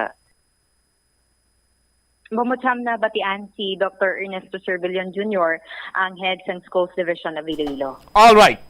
Ini si Bombo Marisol Diñas para sa the number 1 and most trusted radio network in the country, ang Bombo Radio Philippines. Basta radyo, Bombo! Salamat gid na Bombo Marisol Binyas. No, hindi ko kumbinsido sa statement ni Dr. Ernesto Cervillion sa Schools Division Office. No? I'm sorry sir, but sa intro pa lang adaan, nabakat mayadon. Oh? Ngaman! Tibak tabi Bombo Chris, liog ko, request ko si mo, liwaton tabi. Ang intro lang sa sabat ni Dr. Cervillion. No? Kay do kasubong stated sa aton state. Sige, go ahead. From the top. Stated sa aton statement Bumbusol, may gamay nga paglapas sa aton policy nga nahimo ang isa ka scouter naton dira. Okay. Gamay. Gamay. Nagamayan si Dr. Cervillion sang amo sadto nga hitabo, no? Granting for the sake of discussion kay husisaon pa man, but gindala na siya sa prisuan kag may tagreklamo kag ang tagreklamo gani hindi iya magpaariglo eh. And now Dr. Cervillion is saying that gamay lang ato nga hitabo. No? Gamay lang nga hitabo nga nagapaligo ang babaye, bidyuan sang lalaki nga wala siya sang panapton, gamay lang na Dok sa imo. Oh. Okay lang, why isang problema kay tibasi ko na muna yang imo sini iya nga paglantaw eh. But sa maayong sang biktima, hindi magurto magpasugot si ma'am. nga kabigon lang iya nga gamay. Kag I'm sorry but not sorry nga hindi niya makabigdok nga deviation. Kaya ang ginhimo sang 57 anyos nga maestro nga taga Bingawan, Iloilo, hindi iya deviation kundi krimen. Butang tapat, why pa maimbestigaran ninyo kay maimbestigar na kamo. But the mere fact nga ini siya ang ginpriso kag according sa information nga nakuha sa Bombo Radio, nakagwa siya kay ng piyansa, but silingon, nga may krimen gidya nga natabo sa aton sini karon iya nga mga kabumbo. Kabay pa nga ti hindi iya pag hinabon-habunan lang ini or hinabunan lang ini sa School Division Office. Balaan naton nga very sensitive kamo when it comes sa inyo sini nga mga programa. Pero titani mangin sensitibo man kamo sa natungdan nga ti ginbastos pinaagi iya sa pag-video. And another thing, hambali Dr. Servillon sinya ti, why patakabalo kung hungod to o kung hindi. Oh, come on. Dok, come on! Dok, come on! May ara malasang ginabidyoan nga hindi hungod? Ari-ari, tistingan ko. Ari akong cellphone. Pag open mo sa cellphone, why na yan siling nga naga-automatic sa video, Ti pwede bala na iya nga pag open ko sa cellphone ko, pag tubang ko kay Chris Lugo, ay, hindi ko hungod, Chris, na videoan ta ka. Ti why pag gani naka-video sa cellphone ko. Pero kung tumukon kong kamera, kag itaya ko kay Chris Lugo, ti hungod ko na iya di ba? Nga videoan ta ka. Ano pag inayhan, Dok? Ari magamit kay Kuya Dok sang props siya subong Dok. Para nga maintindihan mo lang. Kuno abi Dok, ining keyboard amo ni ang tabon sang gingamit-gamit ni CR. Tapos may gingisi di kuno. Tinatawag lang Dok ko. Kung maamukos na tapos among ko na akong cellphone Dok ko. Na kag ibidyoan ta ka. Ti ano na hindi pa ta na sigurado kung lungod kun hindi. No ano ka man nimo Dok man? Ano ka man nimo Dok man?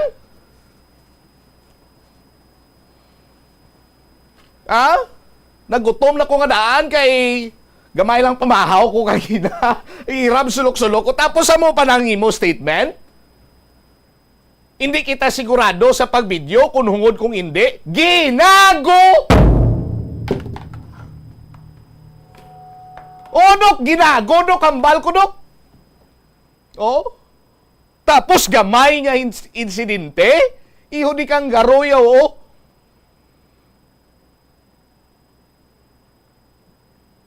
Tani naghambal ka man lang si saon, tani.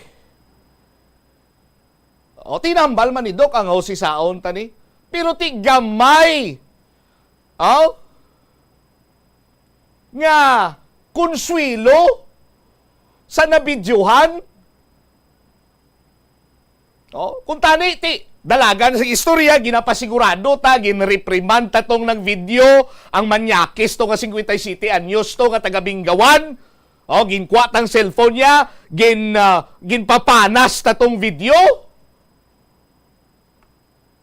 Makaalarma gani Dok Kay basi bala hindi lang iya ang non-teaching personnel ang ginvideoan niya nga nagapaligo. Basi may mga estudyante pada lalaki man iya kung babaye. Kay why man babaye sa Boy Scout, Bombo, Chris, no? Kung babae, Girl Scout. But nevertheless, sa aton sila makabumbo. Why kita ya kasigurado? Basi sa amo sadto nga tsimpo lang siya nadakpan, pero damo na tong pinangbidyuhan niya, Dok. Tapos mambag ka nga gamay nga deviance?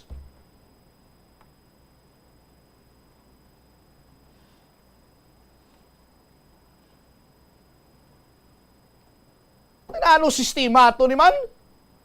Smayo pa ng prangka ka mo nga, hindi namon pag-imbestigaran, kay langga-langga namon ning ang maestro.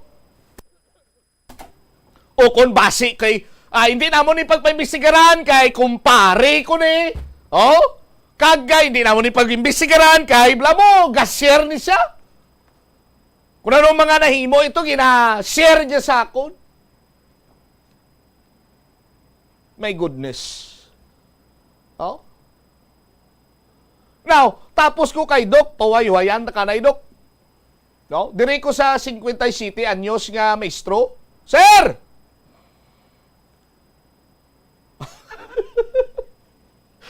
Lilintukin sa ginsero. Nano ka man mo? Ano nang sulod sa piminsaro mo, sir man? Gin kayo ko lang ito yung bubukli sa ngakon. Kaya nga, ngakon nga. Galabaw ang ngakon nga sleeve diyo. Ginakayo ko lang. Sir, nano ka man mo, sir man? Ano nga guguring nagsulod sa paminsaron mo, sir man? Pinsara bala mayo, sir? Kung anong nakita mo sa non-teaching personnel, si nanay mo may ara na. Si lula mo may ara na. Kung may utod si nanay mo nga babae, may ara man sina. Kung may bata ka nga babae, sir, may ara man sina.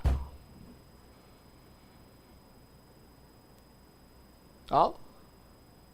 Di buinas ka lang, sir, kay ti. Grabe, gin nga hawid nila sang pangalan mo eh. Oh.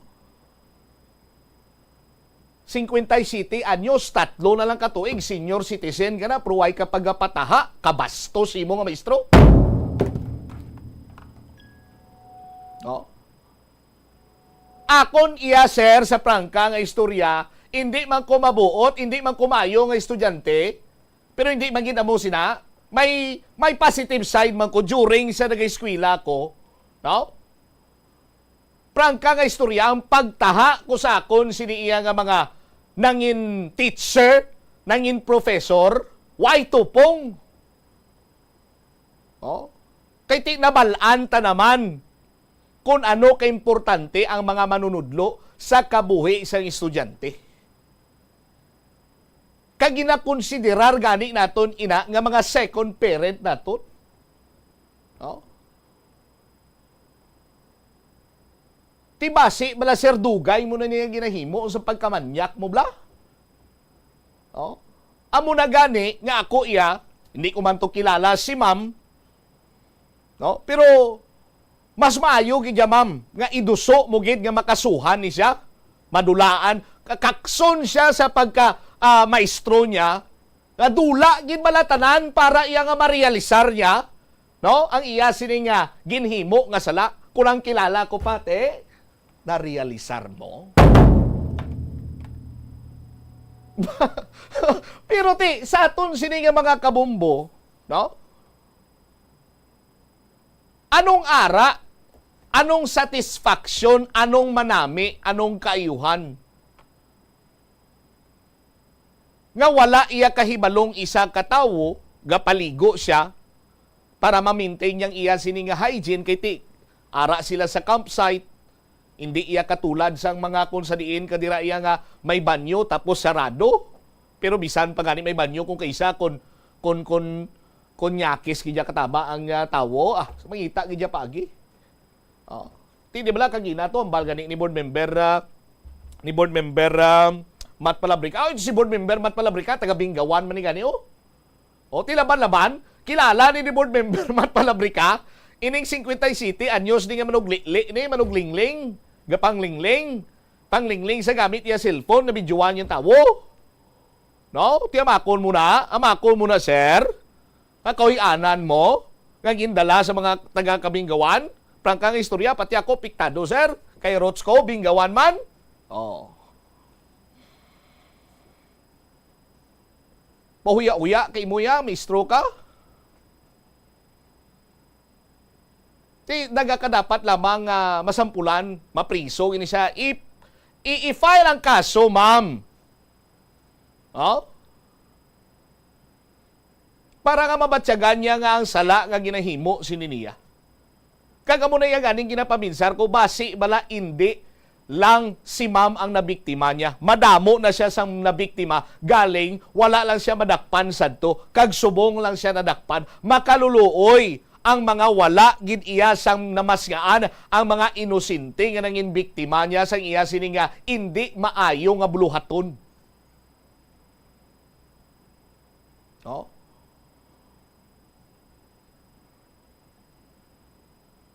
Sa aton sini nga mga kabumbo.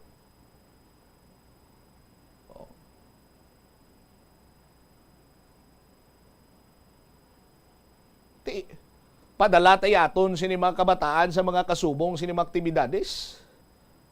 Oh. May predator gali ito yang nga nagahulat sa campsite. Granting for the sake of argument or granting for the sake of discussion sa aton sini mga kabumbo. Ti pananglitan abi karon natabo ini sa isa ka bata. Nahadlok man siya manugid. Nakita niya, nabalaan niya nga gina-video sa samtang nagapaligo siya galing kay sang natukiban niya nga ang naga-video sa iya si sir niya ti bata na kurdam nadlok manugid. Ti could you imagine tinuig sining dalhon sang bata ang amo sina iyang makabig naton abiti anong eksakto sining nga term? Oh? Ang bangungot, ang malain nga eksperyensya. Oh.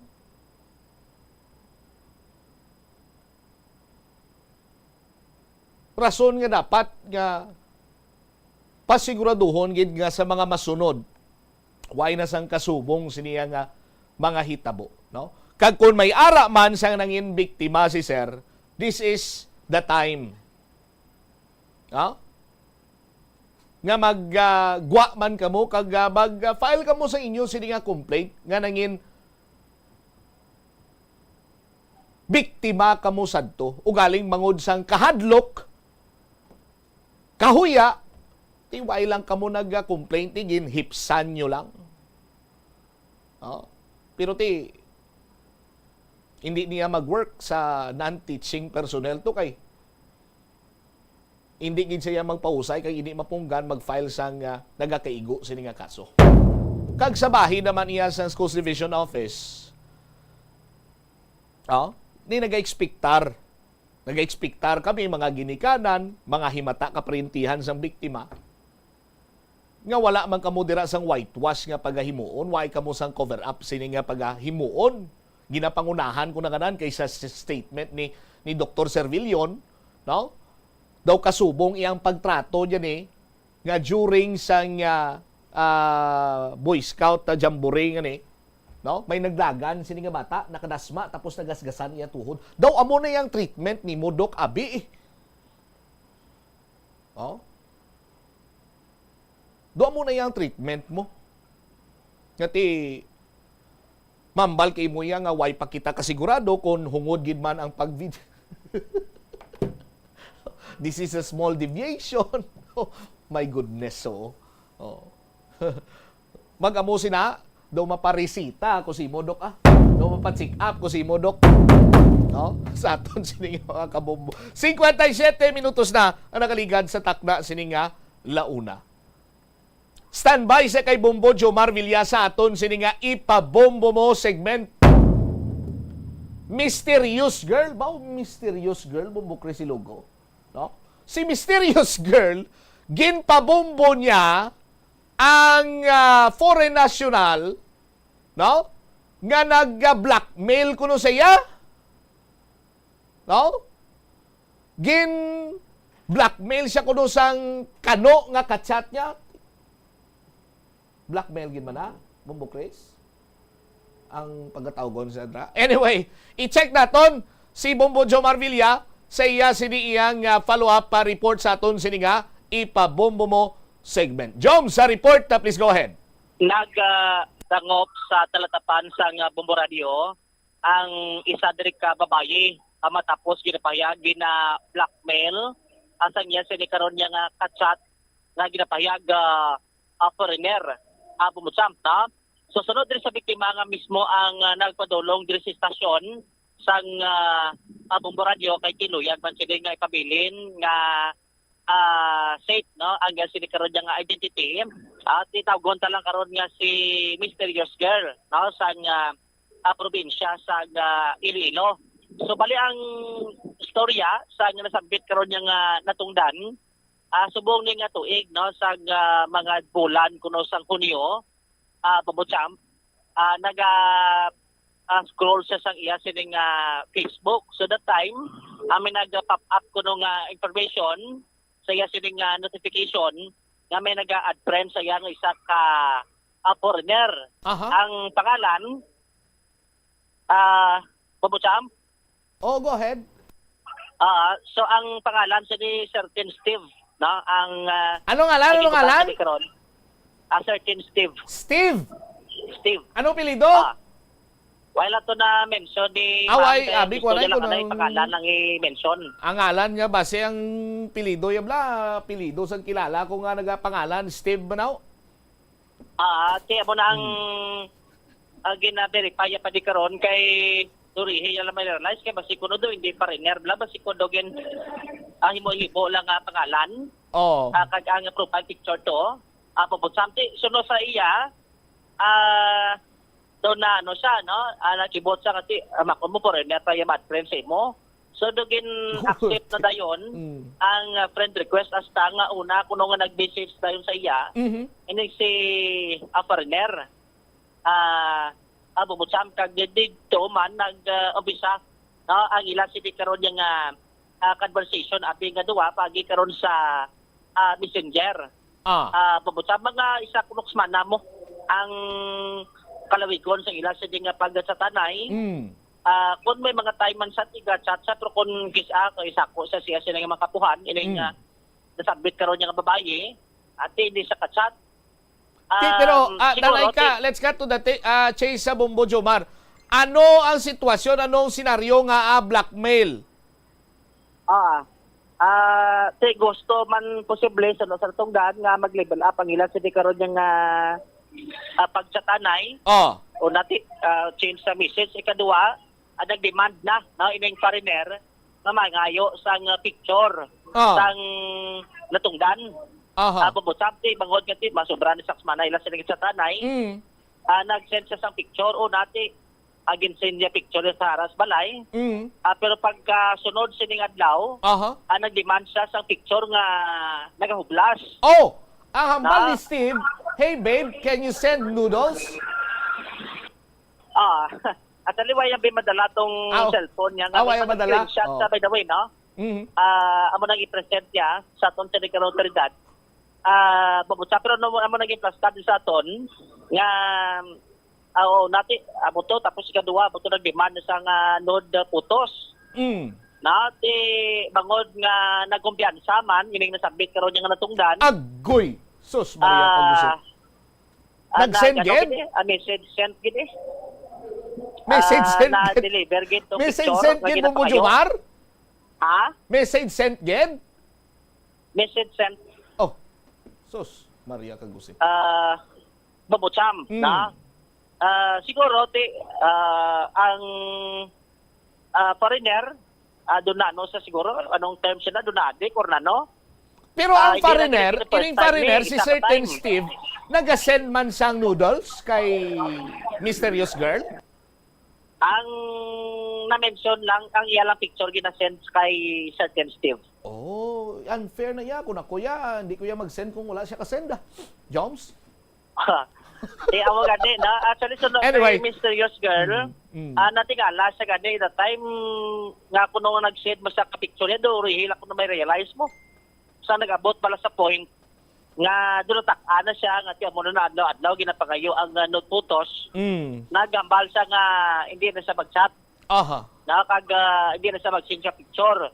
Ang resulta doon nga king ining foreigner pag nagambal nga kung hindi ko na mag-send ka dugang sila ka picture ang ginsend ito una nga mga nude photos o kung mga hublas nga naragway ipalaptas sila sa social media. Oh my God. Abubutsam. So bangod sa kakulba, duhay na siya nag-open ganun sa Facebook, no, pang block niya to. Pero naghimo pag ito sa iban sining account. No, kay amin nag-message kung siya nga iban man sining foreign national. Nga kasubong at ibalaan niya sining background subot silingon, kabalo sa nagkatabo prior. No, nga tinda nagalabuay na sila kag hindi na ya gusto ni mysterious girl nga mag-communicate sila karon sa sining foreign national. Abubutsam pati gani si natungdan ning tagreklamo ning nagpabombo. Nagatubang sa aton dako no ang sining nga paginulsol kun nga naglabo sa punto nga amo gito ang ila siya nga conversation Pabutsam. Aribla no ang kabahin sang pahayag diri karon sang nagpabombo si Mysterious Girl sa may interview diri sa Bombo Radio. Nag-chat na kami gina duro okay man ang sa una. Galing uli ito do lain na. Bali, ano ikaw nag-add friend sa iyo or siya nag-add friend sa mo? So, siya na nag-add friend sa akin. Gina-accept ko lang. So, ano, may profile picture man siya? Anong itsura yung profile? Filipino or other nationality, ha? Pariner man eh. Pariner? So, Silingon, hindi siya Pinoy? Amo na iyakwan mo. Profile? So, tapos gin-accept mo man? Gin-accept ko. Sino daw yun na chat? Siya man eh. Ano chat ya? Amo na eh, pangirara sa sakon. Tapos kung ano daw, basta reply lang ko. Kung sa ganyan na busy ko, di ko ka-reply. Nag-ano sa. Okay lang. So, that time, dito, nag-umpisa inyo nga, daw pag kilalahay, conversation nyo. Ano, kada oras, ambalgit sa gamisit sa simo, no man? Hindi man. Nakalak lang? Laka lang. Kaya kuya sa ako, amang kuya mo. So, balido ka, pero pong musta na sa? Tapos, pero sa pag-chat niya sa imo, daw, English man? Basi may mga halo nga Tagalog, or ano? English. Oo. So, doon nga doon astang nagchatanay ka. Ano kalawig ang chatanay nyo sa kanilaw? Hindi man, kaya nag-untat-untat man ko. Kaya nag-ubarapan ko nga daan. Nag-ano man ko mo, sulod balay daan. Daso may gatudlo to sa esklahan. Okay. So, kung may time ka, tiga tatagid po. Chat ko. Ganun ulit ito ng lain na. Pagpugtaw ko daw may lain na bala nga. So, una-una, chatanay lang, kamustahan na eh. Mga pilakadlaw nga doon na-notice mo doon lain ng tuyo? Gamang isa man kabulan, guro. Kabulan sa tanay. Anong na-notice mo dayon? Iba nang iya nga style ka pang chat. Tapos amo na to sa nagapangayo na sa kwan. Amo na nga picture. Sa lawas mo. Kaya amo tungot lang gani depress ako kato kaya amo to gani nga akon nga mang hilablos balaway nakapadulangan akon. Tilo naga. Ay nablos ka sa sagwati kaya pangayo ko bala financial. So ay nasa kapadala. So daw amo gitong time nga daw pigado gid ba na. Pero ay man ko nga sila nga nangayo ko na sa iya. Amo lang naman sa tanay tapos ganun nga lihin na kib. Joms? Pabutsam. So mo nang kabahin no sang statement sang natungdan. So ang punto diri karon ni balood kon balati matuod gid man nga puri nasyonal o kon basi kun daga pakuno-kuno lang. Tidangop ito sa sa may Regional Anti-Cybercrime Unit to Jomsa. Yes. Actually siguro plus tatandugang ang statement diri sang RACO 6 na kun anong mga proseso sa Pabutsam kasi paano bla nga balikawan. Okay balanta damo nimo ang makarelate sa dikaron nga iban. At least ka aware sila kag hindi na mapamarisan ang kasubong sila karon nga mga senaryo especially kung apam ang pag-istoryahan Pabutsam. All right. Siban sila pastan naton siban sila public affairs program sa Bombo Radio. Ini si Bombo Jomar Consumo Villa para sa number 1 most trusted radio network in the country, Bombo Radio Philippines. Basta radio Bombo. Salamat gid na Bombo Jomar Villa. Ang ako ng sinadriya nga mapalabot nga minsan at the same time piece of advice sa mga kabumbo naton.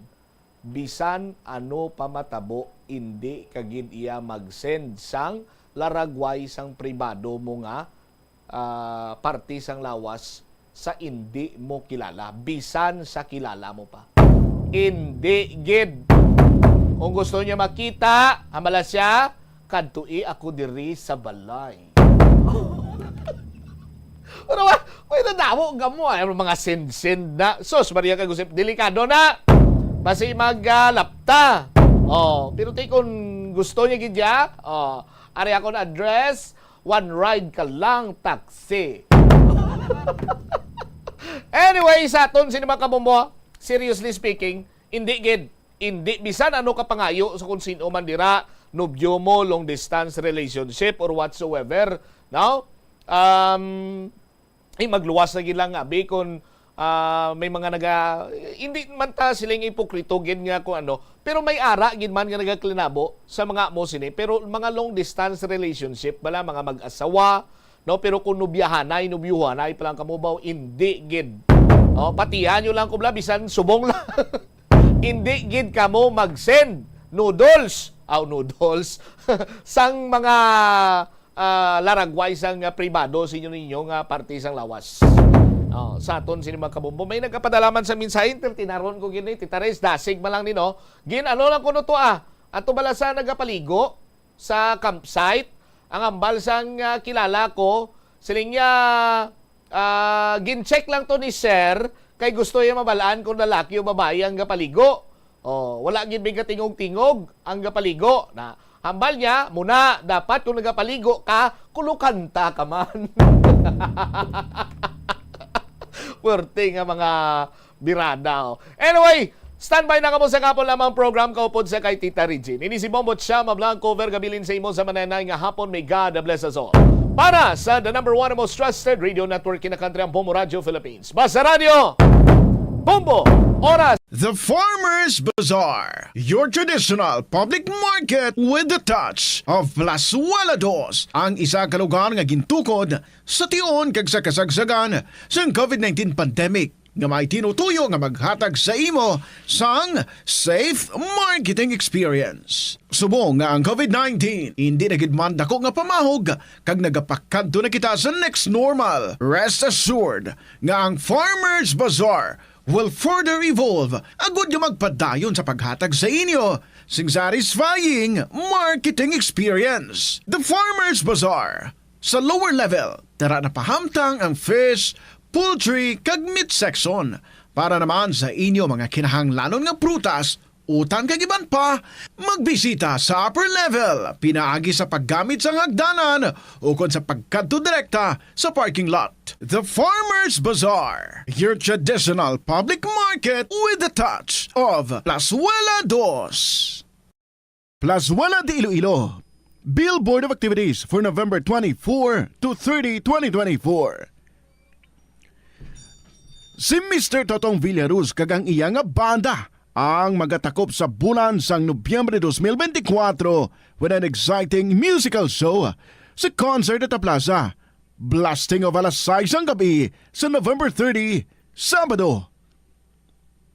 Sa tion sa musical show, napuno ka mga matahom nga Plazuela de Iloilo, special edition mugs, kag madamo pa nga iba na ikaparafol sa mga suki sa Plazuela de Iloilo.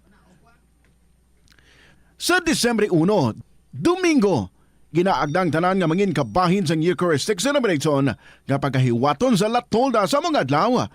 Alas 11 sang aga, sa diyon sang Holy Mass, let us petition before God nga dugangan niyang aton resolve to embrace His will, ilabi na gid sa sining nga Yuletide season, kag sa maabot nga mga inadlaw agud nga ang kalinong kag paghigugma among magahari sa aton tanan. Plazuela de Iloilo, we remain to be one with you in a common hope for a better community in a progressive country in 2024.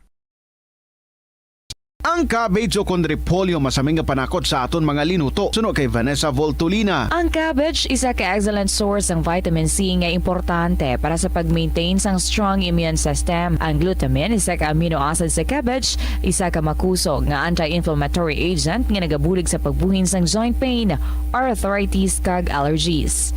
Ang cabbage naga-contain sang vitamin K kag antioxidant nga anthocyanin nga naga-boost sang mental function kag concentration. Nagasala ka bala sa imo nga tulunan kag daw hindi ka makahibalo kung ano ang imo nga unahon? Kung magtuon ikaw, siguraduhang anay nga nakakaon ikaw sang maayo, agud nga maka-function ang imo nga utok. Kung gusto mo ang snacks, siguraduhan man nga napreparar na ini antes pa man ang imo study time. Bangod basi, mawili ikaw sa pagkuti sang imo nga pagkaon kag ma-distract ikaw sa imo nga tulunan. Siguraduhan man nga tapos na ang imo nga ulobrahon sa sulod sang balay para nga makalikaw sa interruption kag para sigurado naman nga maka-relax ikaw kung matapos mo na ang pag-review. Ini nga pahanumdom ang ginadulong sa imo sang the #1 and most trusted radio network in the country, Bombo Radio Philippines. Basta Radio! Bombo! Yari ang mga simpleng nga paagi agod makakinot sang tubig. Tinguba ang mga lalabahan kag tinguba man ang pagpanglaba. Ang pagpanglaba sang isa ka bes sa isa ka semana ang nagakinot sang naglabot sa 50 litro sang tubig. Kung nagagamit sang washing machine, iset ini sa mas manubo nga wash cycle. Makakinot ka na sa tubig, makakinot ka pa sa enerhiya. Ang cyberbullying among paggamit sang offensive kag masakit nga mga tinaga online na ukon pinaagi sa text. Ang bullying ang nagatuga sang kasubok kag depresyon sa biktima. Magluwas ni, magabatyag siya sang kaakig, pagkadula sang interes sa mga butang nga iya naluyagan kung ikaw ang ginbully. Una nga tika nga imo himuon, amo nga magpangayo sang bulig sa tawo nga imo masaligan. Paano ka bala makabuli nga mauntat na ang bullying? Simple lang, don't be a bully. Hindi mag-post online nga makahatag sang sakit sa balatyagon sa isa ka tawo. Yari ang mga epektibo nga pamaagi agud mapabilin nga safe ang pagkaon sa imo pamilya. Ipabili ng katinlo. Maghugas sa mga kamot bago mag-uyat sa pagkaon kag masami nga himuon ini sa tiyon nga naghahanda ikaw sa pagkaon. Maghugas man sa mga kamot pagkatapos nga nagamit ikaw sang kasilyas. Hugasan kag tinluan sa maayo ang lamesa kag tanan nga mga kagamitan sa paghanda sa pagkaon. Siguraduhon man nga safe ang kusina kag pagkaon gikan sa mga insekto, mga peste kag iban pa nga mga sapat. Ini nga pahanumdom ang ginadulong sa imo sang the #1 and most trusted radio network in the country, Bombo Radio Philippines. Basta Radio! Bombo! Kung ikaw ang nag-stay sa hotel, ang pag-practice ng good manners and right conduct ang importante man sa pagpasiguro nga manami ang imo experience kag ang experience ng iban nga tawo. Makitaan sa hotel ang staff, guest, kag management. Gani ang proper etiquette ang kinahanglanon agud ma-achieve ang harmonious environment. Mangin polite sa hotel staff. Tamyawa, sang hello o kung good morning ang hotel staff. Ipakita na nagarespeto ikaw sa ila katungdanan kag trabaho. Magamit sang please kag thank you kung mayara ikaw nga request o kung hingyo sa ila. Kung nagsala sila sa imo gin-request, magpabilin nga kalmado sa gihapon kag hindi na magpangakig pa o kung mangin demanding. Kung ang hotel staff naghatag sang manami nga serbisyo, mas maayo kung maghatag sang tip bilang token of appreciation sang ilang hard work. Sundo ng check-in kag check-out times. Mangin mindful sang check-in kag check-out times sang hotel agud malikawan ang inconvenience sa staff kag iban pa nga guest. Sundon ang no smoking policy kag iban pa nga pulisa. May kaangtanan sa gahod, mga hinuptanan nga sapat o kon restricted areas. Mangin mahinalungon sa propiedad sang hotel. Respetuhon ang iban nga amenities kag likawan ang paguba o kon hindi maayo nga paggamit sang kwarto. Regulate ang gahod. Ilabi na sa hallways kag common areas, likawan ang magahod nga inistoryahanay. Paglagapok sang puwertahan o kun pagpatukar sang music nga makadisturbo sa iban nga guest. Maghatag sang maayo nga feedback kung mayara ikaw sa good experience sa hotel. Kung na-enjoy mo man ang imo nga pagdiner, magbilin sang positive review o kung magpabutyag sang pagpasalamat sa staff kung mag-check out. Ito ang Bombo Radio Philippines. Fully digitalized. Numero 1 sa balita, komentaryo, drama at serbisyo publiko. Bombo Radio Philippines. Bombo Radio Philippines. Ang inyong #1 at most trusted radio network in the country. Basta Radio! Bombo!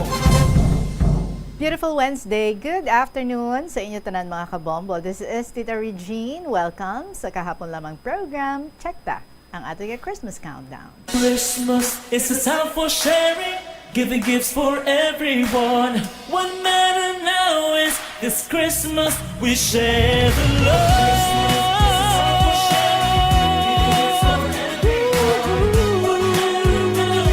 This Christmas we share the love.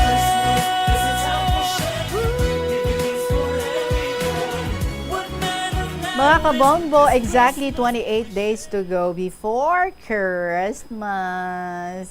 Finally, na-set up na man ang Belen o kung ang crash sa balay. Thanks to you, Pops. Good afternoon, Gidira sa inyo ya balay. Asing kompleto na sa mga punong-puno na ng mga Christmas lights, ang Christmas tree na pagwa na. Very excited ang mga kiddos, especially ang mga toddlers. Naman ko sa una, mga kabataan, siga patay. Ano namin niya? Siga patay. Gali kay ang Christmas lights. Tapos ang isa naman niya mahambal, Kiskas lights. Ay, ka-cute lang sa mga anak nga ato. Di na to sila subong.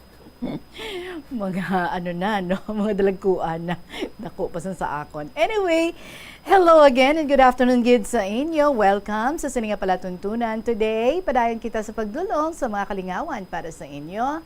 Kaupo din si Tita Regine sa sininga hapon sang Miyerkules, November 27, 2024. Kagina-alert ko dira ang aton nga winner to be interviewed sa sininga Saturday, si Miss Granny Sang Lapas. After the program, ma'am, matawag ako sa imo. Thank you, gid ha, kay nagbilin ikaw ya sang imo nga contact number diri. So, magatawag ako sa imo, bantayan mo dira ha, para nga ma-orient ko ikaw kag kung paano naton i-prepare ang pag-interview sa imo sa sininga Sabado. Kung bala makakadto ikaw diri or kung dira ka lang sa inyo nga balay. Anyway, sa tanan nga nag-join diri sa aton here or abroad, thank you so much, kid. Start ta with a song from J.R. Oclaret. Good afternoon and welcome. Here's Ngano para sa inyo tanan.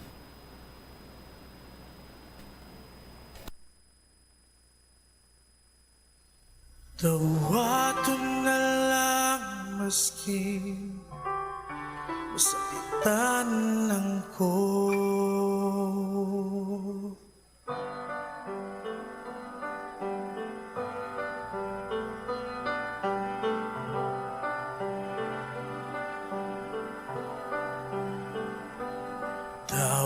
Dawat na lang, ang tuso na lang, tungod kay di na kita.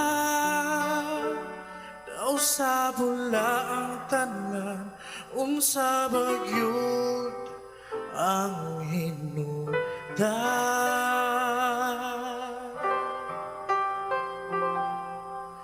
May pagwa na lang katagda, kung di yun ay kita. Ang ikaw ako, usaha kanindot nga damgo. Ngano man nga di, ngano man nga di, ngano man nga di ka panganak ko. Ngano man nga di, ngano man nga di, ngano man nga di ka panganak ko. Dawaton na lang maski sakitan lang ko.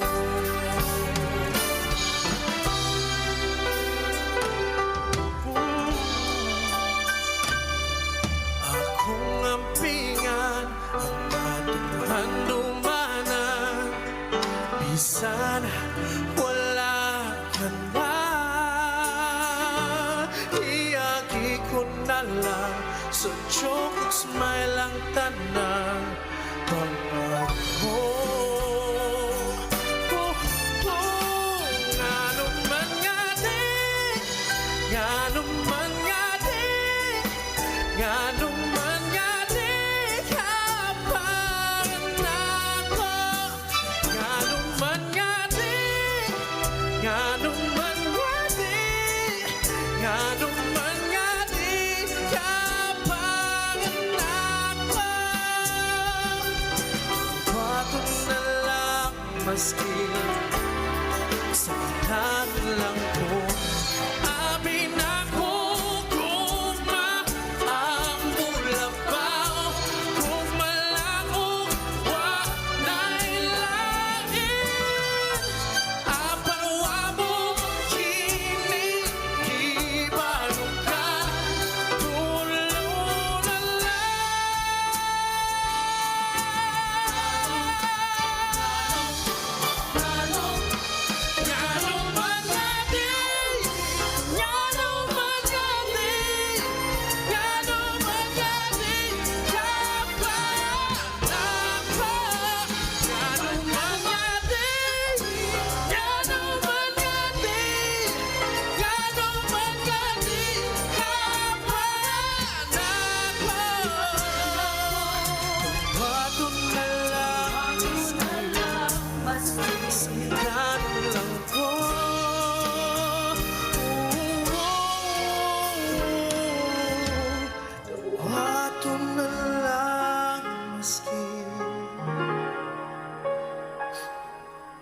sakitan lang ko.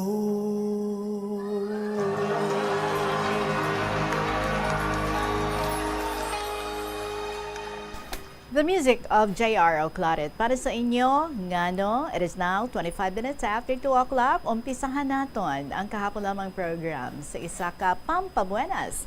We have a winner sa ating promo 1-2 Panalo Part 23.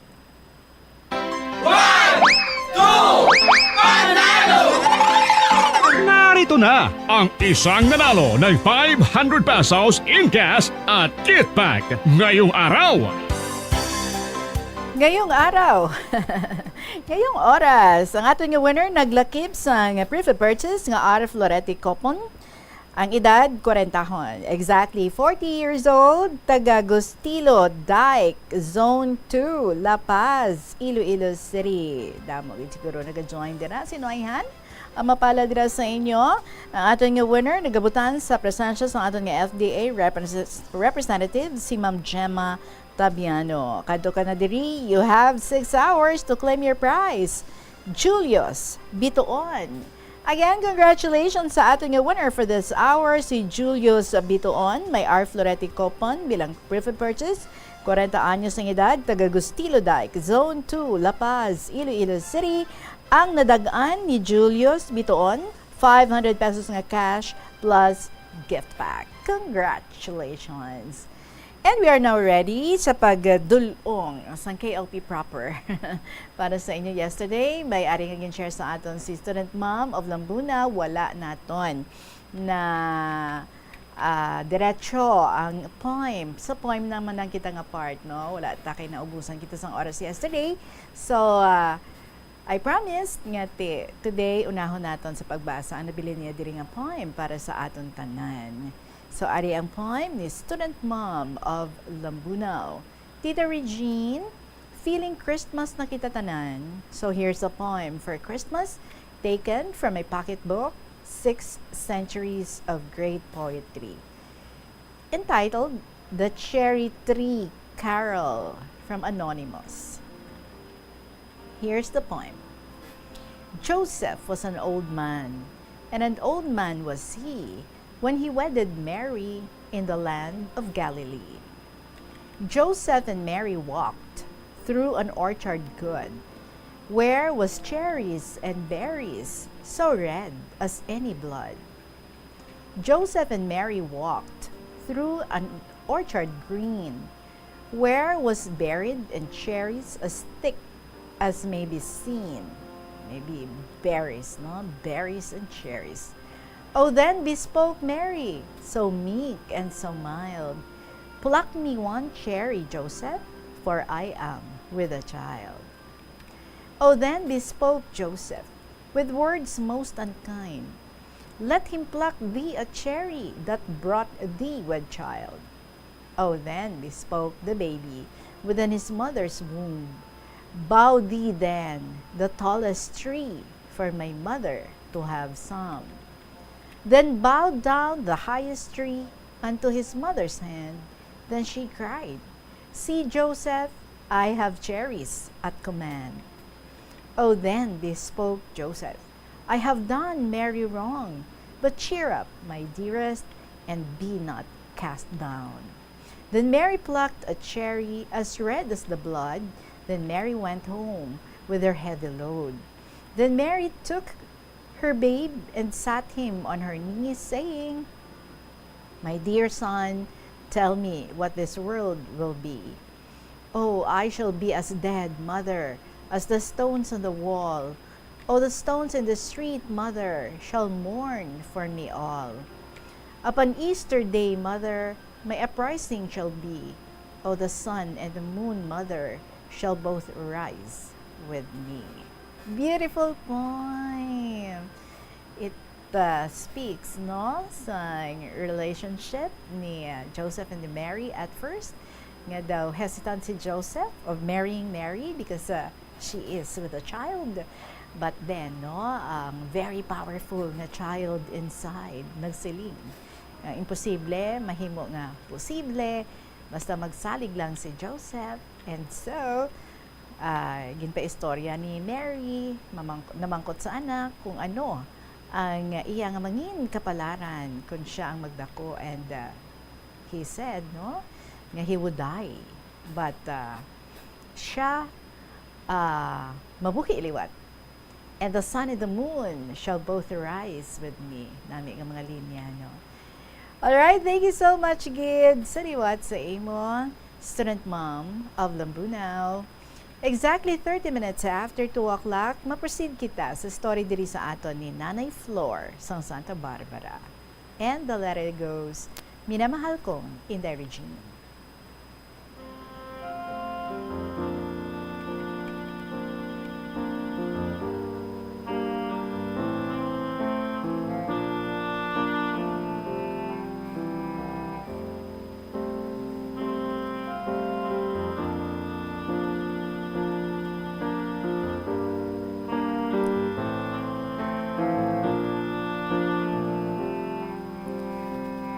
Inday, maayong hapon sa imo, kag subong man sa nagapamati sa sininga palatuntunan kahapon lamang. Samtang naghihigda ako sa akon katre, nadumduman ko nga sugpunan ang nagligad ko nga sulat sang paglubong namon kay tatay nga nahulog sa niyog nga naigo gid sang kilat. Nagpalauli kami nga masinulubon nga magpamilya. Sang tapos na ang amon ikasyam nga adlaw, nagpinaligo na kami kag maluya ang amon panimalay kay wala na ang amon pinalangga nga amay. Wala na sang may masagod sa amon. Inday ang siling ko nga ang tawo nga nagapangliyag sa akon masupog nga nagakadto permi sa balay kay si nanay ang iya ginahambal nga hambalon ako nga magpakasal na kami.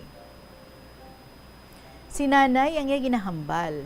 Dayon ako ni nanay hambalon nga batunon ko na lang inisiti. Siling ko, hindi pa ako magpamana. Bag-o pa lang gani si tatay mapatay, mamana na ako. Pero hindi si nanay mamati sa akon, kag madamo ni sila nga mga paryente ko ang nagalaygay sa akon. Pero nagapanginti gid ako. Napensaran ko inday ang maglayas, siling ko sa akon huna-una. Karon sa gabi, malayas gid ako. Pero sige ang akon nga hibi. Umabot ang gabi, mga alas 11 ang oras, ginlingling ko si nanay, mahamuok ang katulugon. Hululid kami sang manghud ko sa sala nga nagakatulog. Si nanay sa katre siya. Dayon ko kuhaon ang bag ko nga may sulod nga bayo ko nga dalalhon. Hinay ako nga magpanaog sa hagdan. Pag-abot ko sa idalom, dalagan ako todo palayo sa balay. Pakadto ako sa balay sang tiya ko sa pihak nga baryo.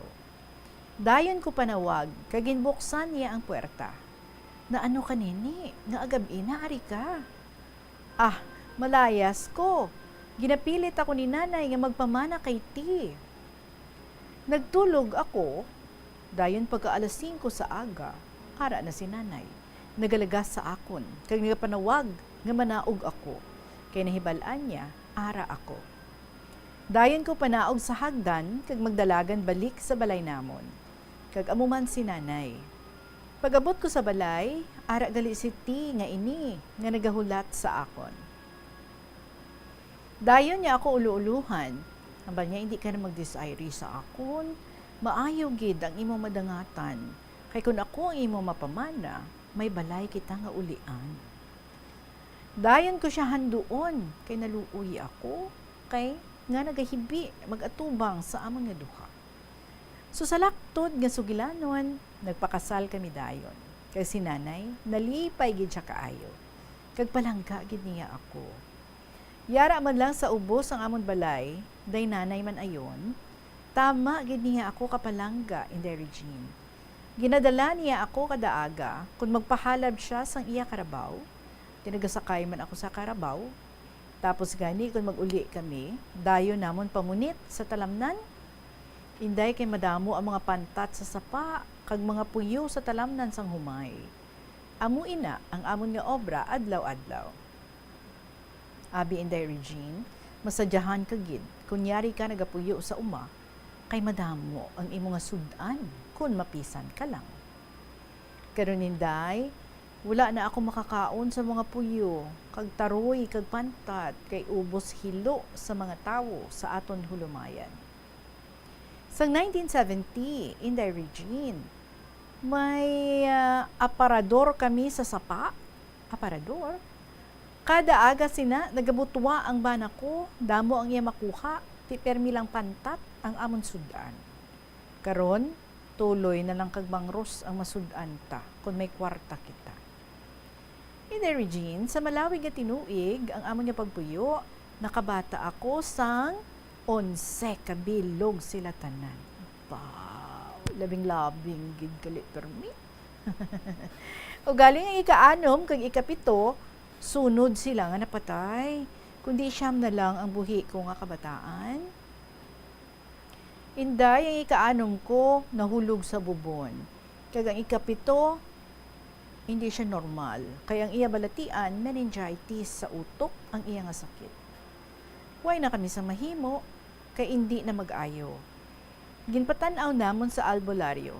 3 ka tuig ang iya nga pag-antos sa iya balatian, kag ginkuha siya sa mahal nga Diyos. Tama gid ang akon nga pag-antos, adlaw gabi ang akon nga saot-saot sa iya.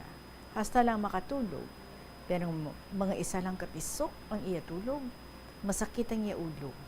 Ang iya puso inday, do star apple. In the Regine, siling ko, maayo pa nga kuhaon ka na lang sa Diyos, kaysa mag-antos ka. Tama ka sakit nga batyagon, wala kita sa mahimo, kay amo ang ginhatag sang Ginoo. Pilit gid nato nga antuson. Pero maayo gani, ang akon bana tama gid ang pagpalangga sa akon. Waay siya pagpabaya sa mga obra sa sulod sang balay, kag ang amon mga bata naga-eskwela tanan. Duha kami ang nagabuligay sang obra sa balay. Kay ang subang namon tapos na siya sa pagkamaestra, kag ang mga manghod sige man eskwela. Nagbata ako sang ika-8, babae. Hasta sa agot ko nga in the Regine, do hindi nagid ako gusto nga magbata, kay tama na sila. Hindi na ako makasarang kung magbata ako, kay 47 na ang edad ko. Pero anhunta, kay may bana kita. Tiyabi mo in the Regine, sa pagbusong ko sang akon agot, siling ko sa akon kaugalingon, hulugon ko ini. Hindi na ako makaagwanta kung magpasakit. Ginimnan ko sa mga mapait nga mga kahoy-kahoy, pero wala gid mahulog. Umabot in the Regine ang bulan nga nanganak ako. Abaw, puwerte sa kabudlay. 2 ka adlaw kag 2 ka gabi ang akon nga pasakit. Ginsilutan gid ako sang Ginoo. Sang ginbuhat ko sa bata ko, nga tuyo ko tani nga hulugon.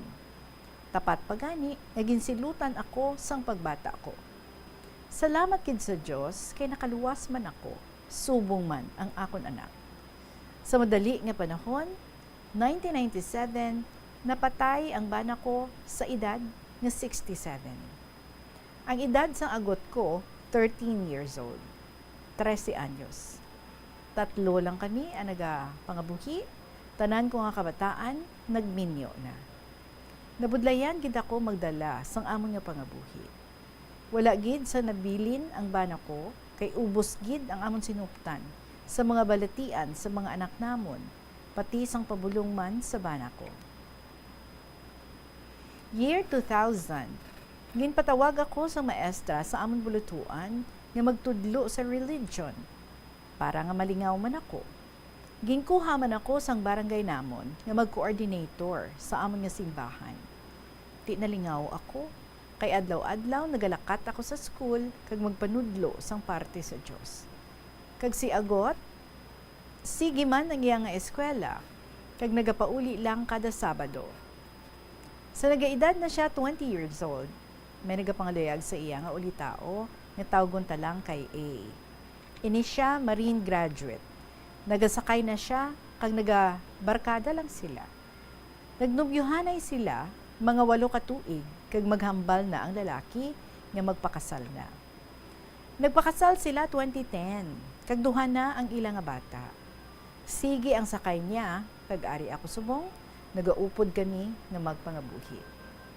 Inday Regine, hindi bulag ang Diyos.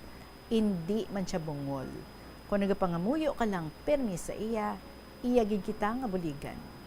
Tanan sila, mga kabataan ko, may mga pangabuhi na.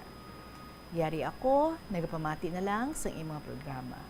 Hasta na lang diri, madaming nga salamat sa pagbasa mo sa malawig ko nga sulat. Ang mga apo ko, 44 kabilog. Abaw, ang apo sa tuhod, 33. So madaming nga salamat, ini si Nanay Flor sa Santa Barbara.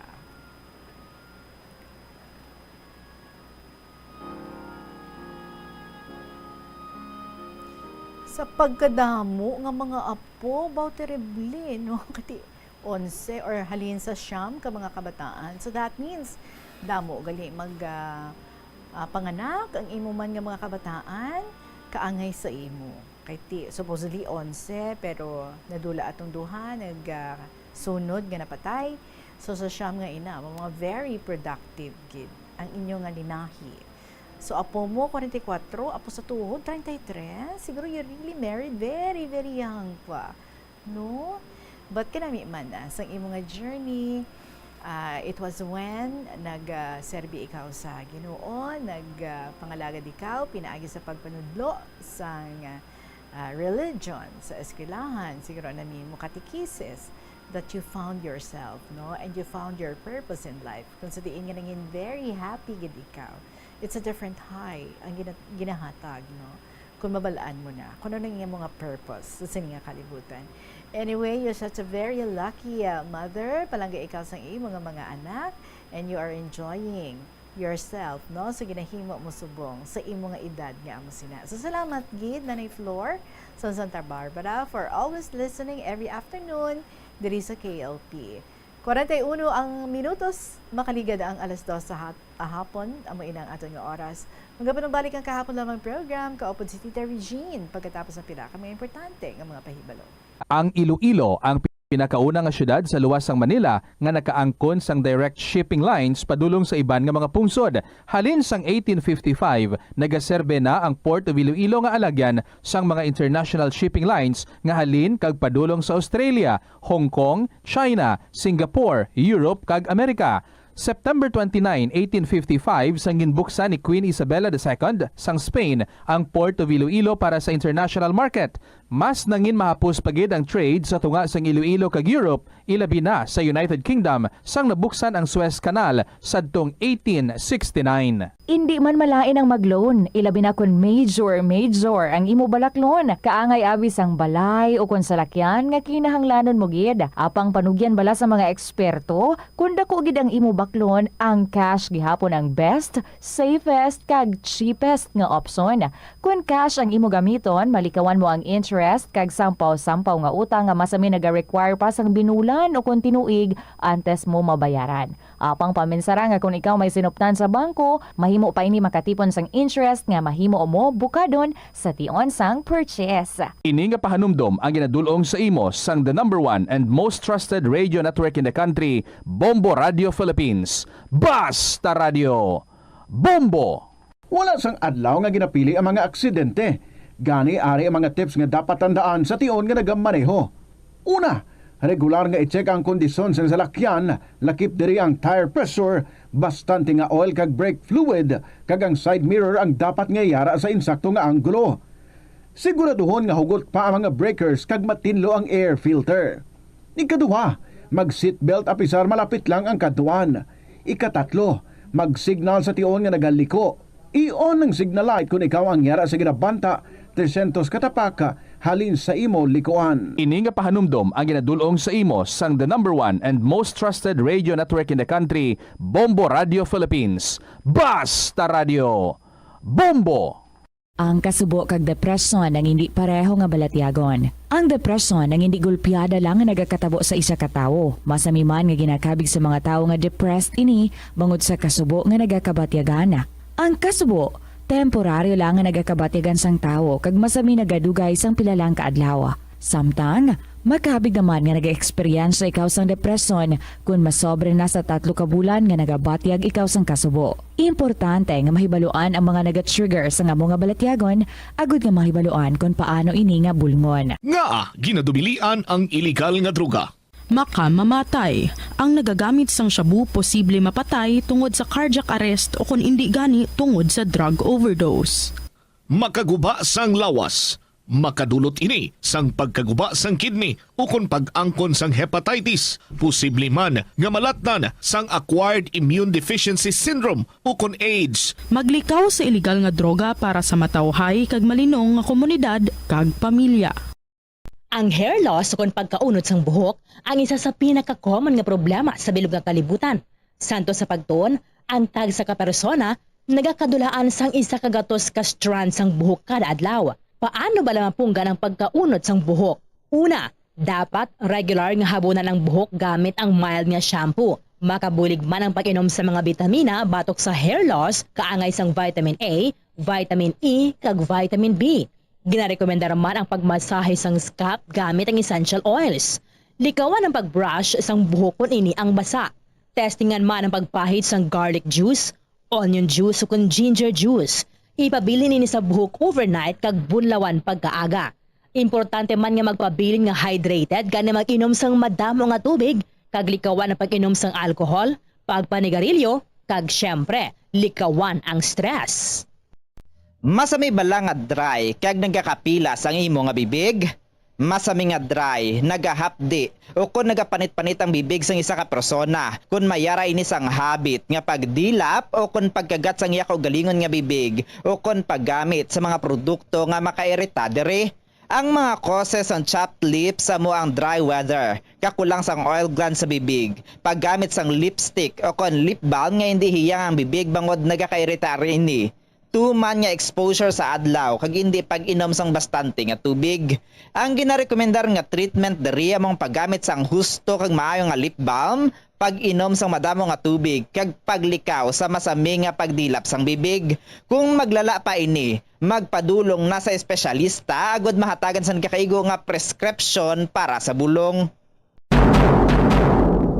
Kalabanan sa karon ilabi na sa mga pamatanon ang masami nga nagagamit sang earphones o kon headphones sa tion nga nagausar sang gadgets. Apang ano bala kalawig ang aton paggamit sang earphones kag headphones. Nakahibalo bala ikaw nga ang tuman kalawig nga paggamit sini ang makatugas sang ear noise o kon acoustic trauma? May pila naman ka tips nga makabulig agud mahalungan naton ang aton dulunggan kag pamatin-an. Dapat nga ipabilin nga yara lamang sa 60% ang volume sang aton nga mga earphones o kon headphones. Likawan nga magsobra sa 4-5 ka oras ang tayuyon nga paggamit sang earphones o kon headphones.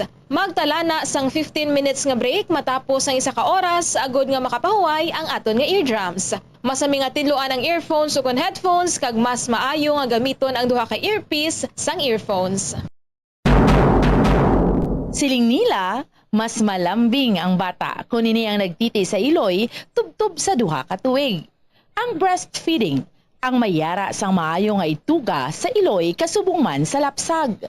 Ang breastfeeding ang nagahatag sang nagakaigo nga nutrisyon para sa mga babies. Ang breast milk, ang mayara sang importante nga antibodies. Nagapanubo man ang breast milk sa risgo sang balatian kag infections. Nagapromote man ang gatas sang iloy sang healthy nga kabugaton sang lapsag. Sarang man nga makapaalam sa babies ang breastfeeding. Samtang sa iloy naman nga nagapasuso, nagabulig ang breastfeeding sa pagbuhin sang kabugaton.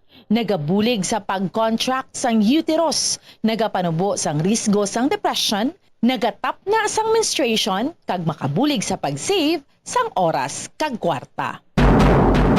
Mahilig ka bala magkaon sang chicherya?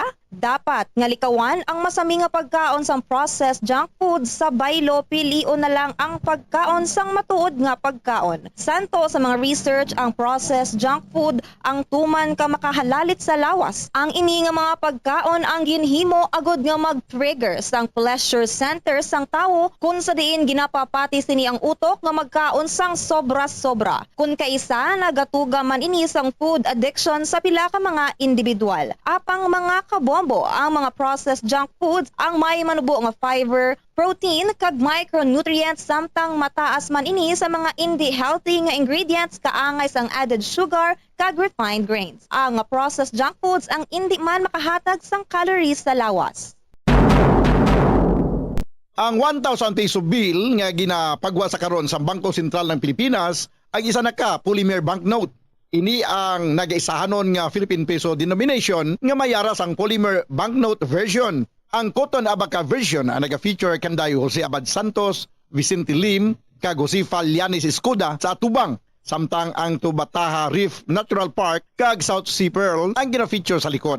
Samtang ang polymer version naman nga una nga gin-issue sang Abril 2022 ang naga-feature sang Philippine Eagle sa atubang samtang sa likod padiho ang design sa iya sang Cotton Abaca version. Yari ang mga tips agud mapabilin nga mahipid ang 1,000 polymer banknote.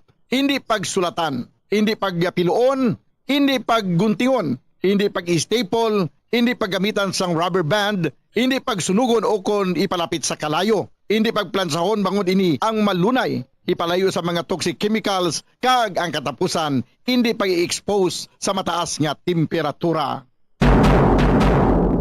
Uso sa karon ang eyelash extension. Bangod madamo ang luyag nga makaangkon sang malaba kag madamol nga amimilok. Apang, nakaibalo-bala kamo sa marisgo sini. Ang natural nga amimilok ang nagaprotect sa mata, batok sa yabo kag mga debris, gani madamo ang nagapanumdom nga ang extensions ang mas makaprotekta diri. Apang suno sa mga eksperto, hindi ini matuod bangod gina-divert sini ang hangin nagikan sa mata kung saling ginapagwa ang mga particles apang ginapasulod ang moisture. Magluwas diri, makatuga pa ini sa iban nga problema, kaangay sa allergic reactions. Kalabanan nga mga glue nga ginagamit ang mayara sang preservative nga formaldehyde nga makatuga sa allergic reaction sa mata kag sa panit sa palibot sini. Posible man ini nga tunaan sang dry eye kag stye o kon eyelash infection bangod ang higko o kon bacteria ang nagakatrap sa eyelash extensions. May mga tanom sa aton. Alas 2:52 ang aton nga oras. Another letter we have from Indy. Dearest Tita Regine.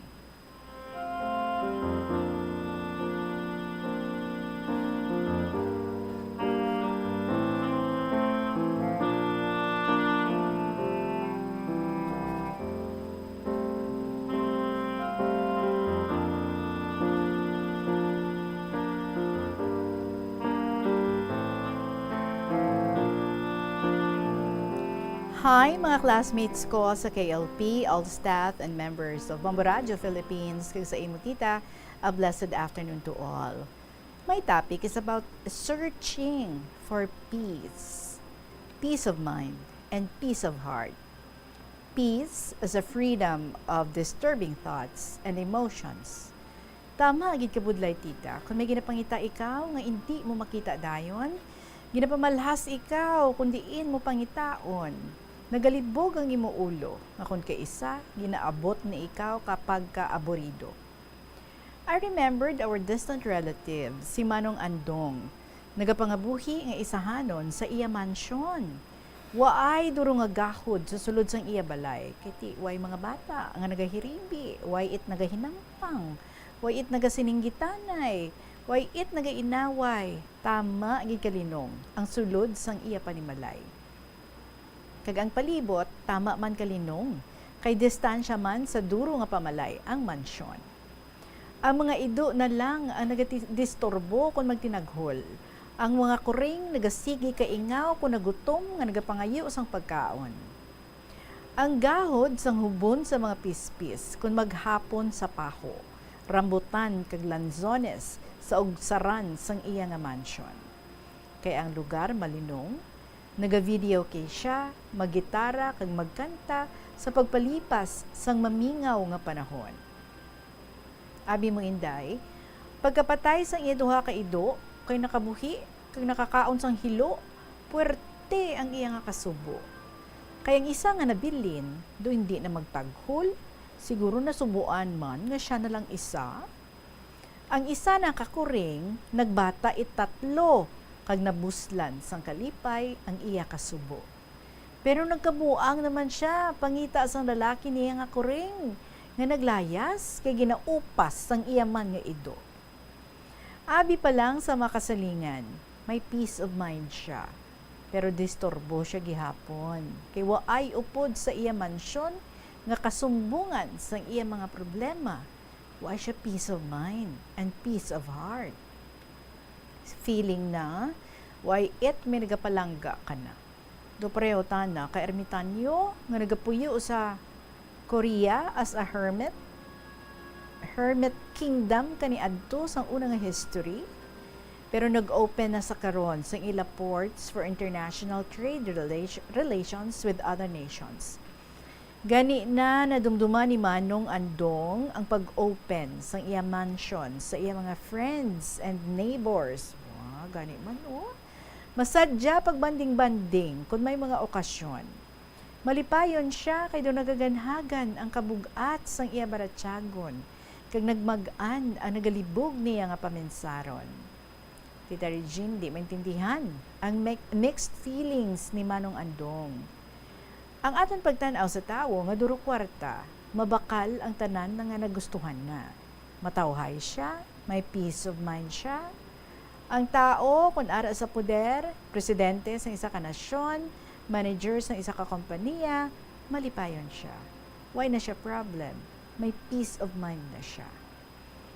Paano ang kalinong sang imo baratyagon? Why ikaw atraso sa imo isig ka pareho? Why ikaw natapakan nga kalyo sa mga tinawo mo? Why ikaw ginsinggitan, ginlampaso, gintindakan, nga hindi madisturbo ang kasing-kasing mo? Why ikaw ginbully o kung gindaog-daog sang kapareho mo?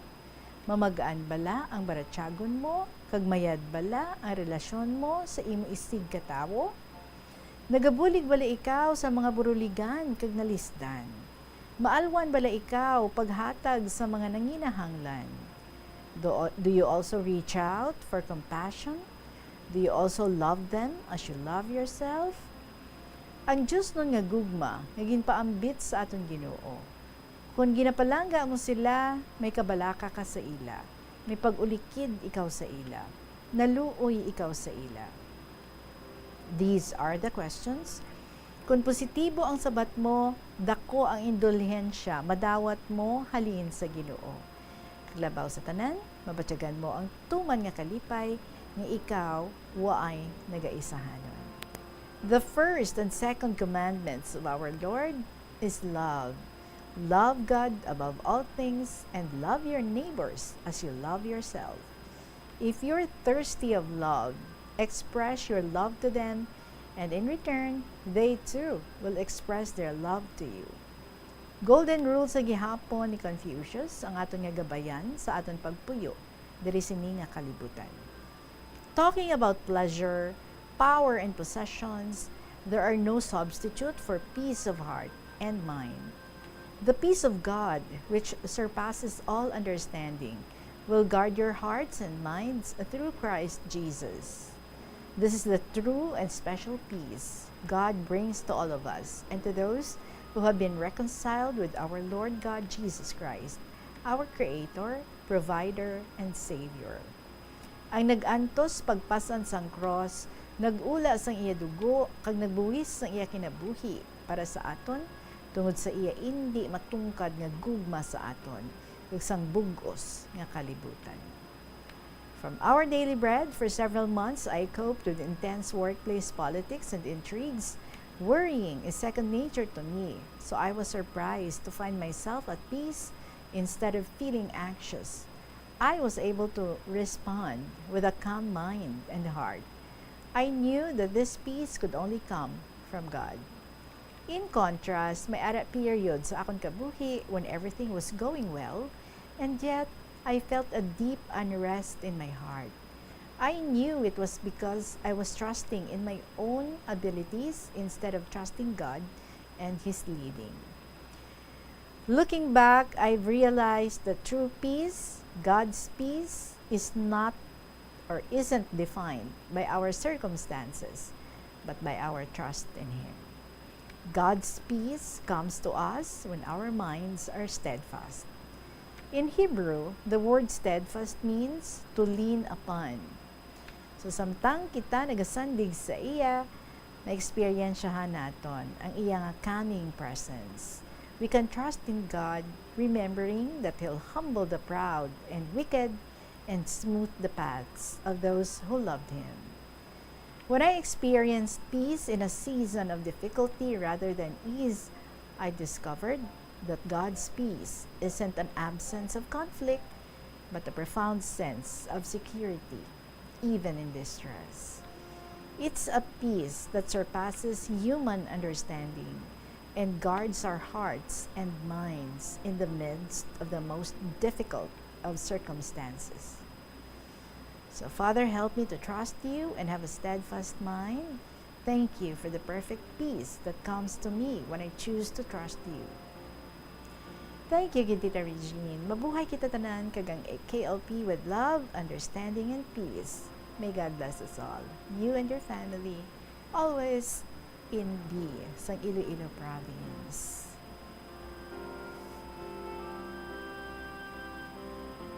Thank you so much, Gid Inbi. Nice, inspiring story again ay mo gin-share diri sa aton.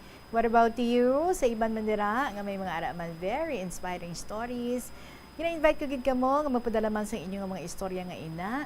I-email nyo sa bombo_iloilo@bomboradio.info or sa gihapon isulat ninyo and then you can send that sa kahapon lamang program DYFM, Bombo Radio Iloilo, Sky City Tower, Mapa Street, Iloilo City. Miss Granny sang lapas, after nga mag-bye-bye ako this afternoon, matawag ako sa imo ha. So please wait for my call. Nagahulat na si Tuyang Ermitanya. After that, ang Provincial Jail kag ang Dear Diary. Mga dramas every afternoon nga inyo gid nga ginahulat-hulat kada hapon diri sa Bombo Radio Iloilo. So madaming salamat sa inyo tanan. Sa gihapon ninyo alagad si Tita Regine para sa kahapon lamang program. Good afternoon and God bless.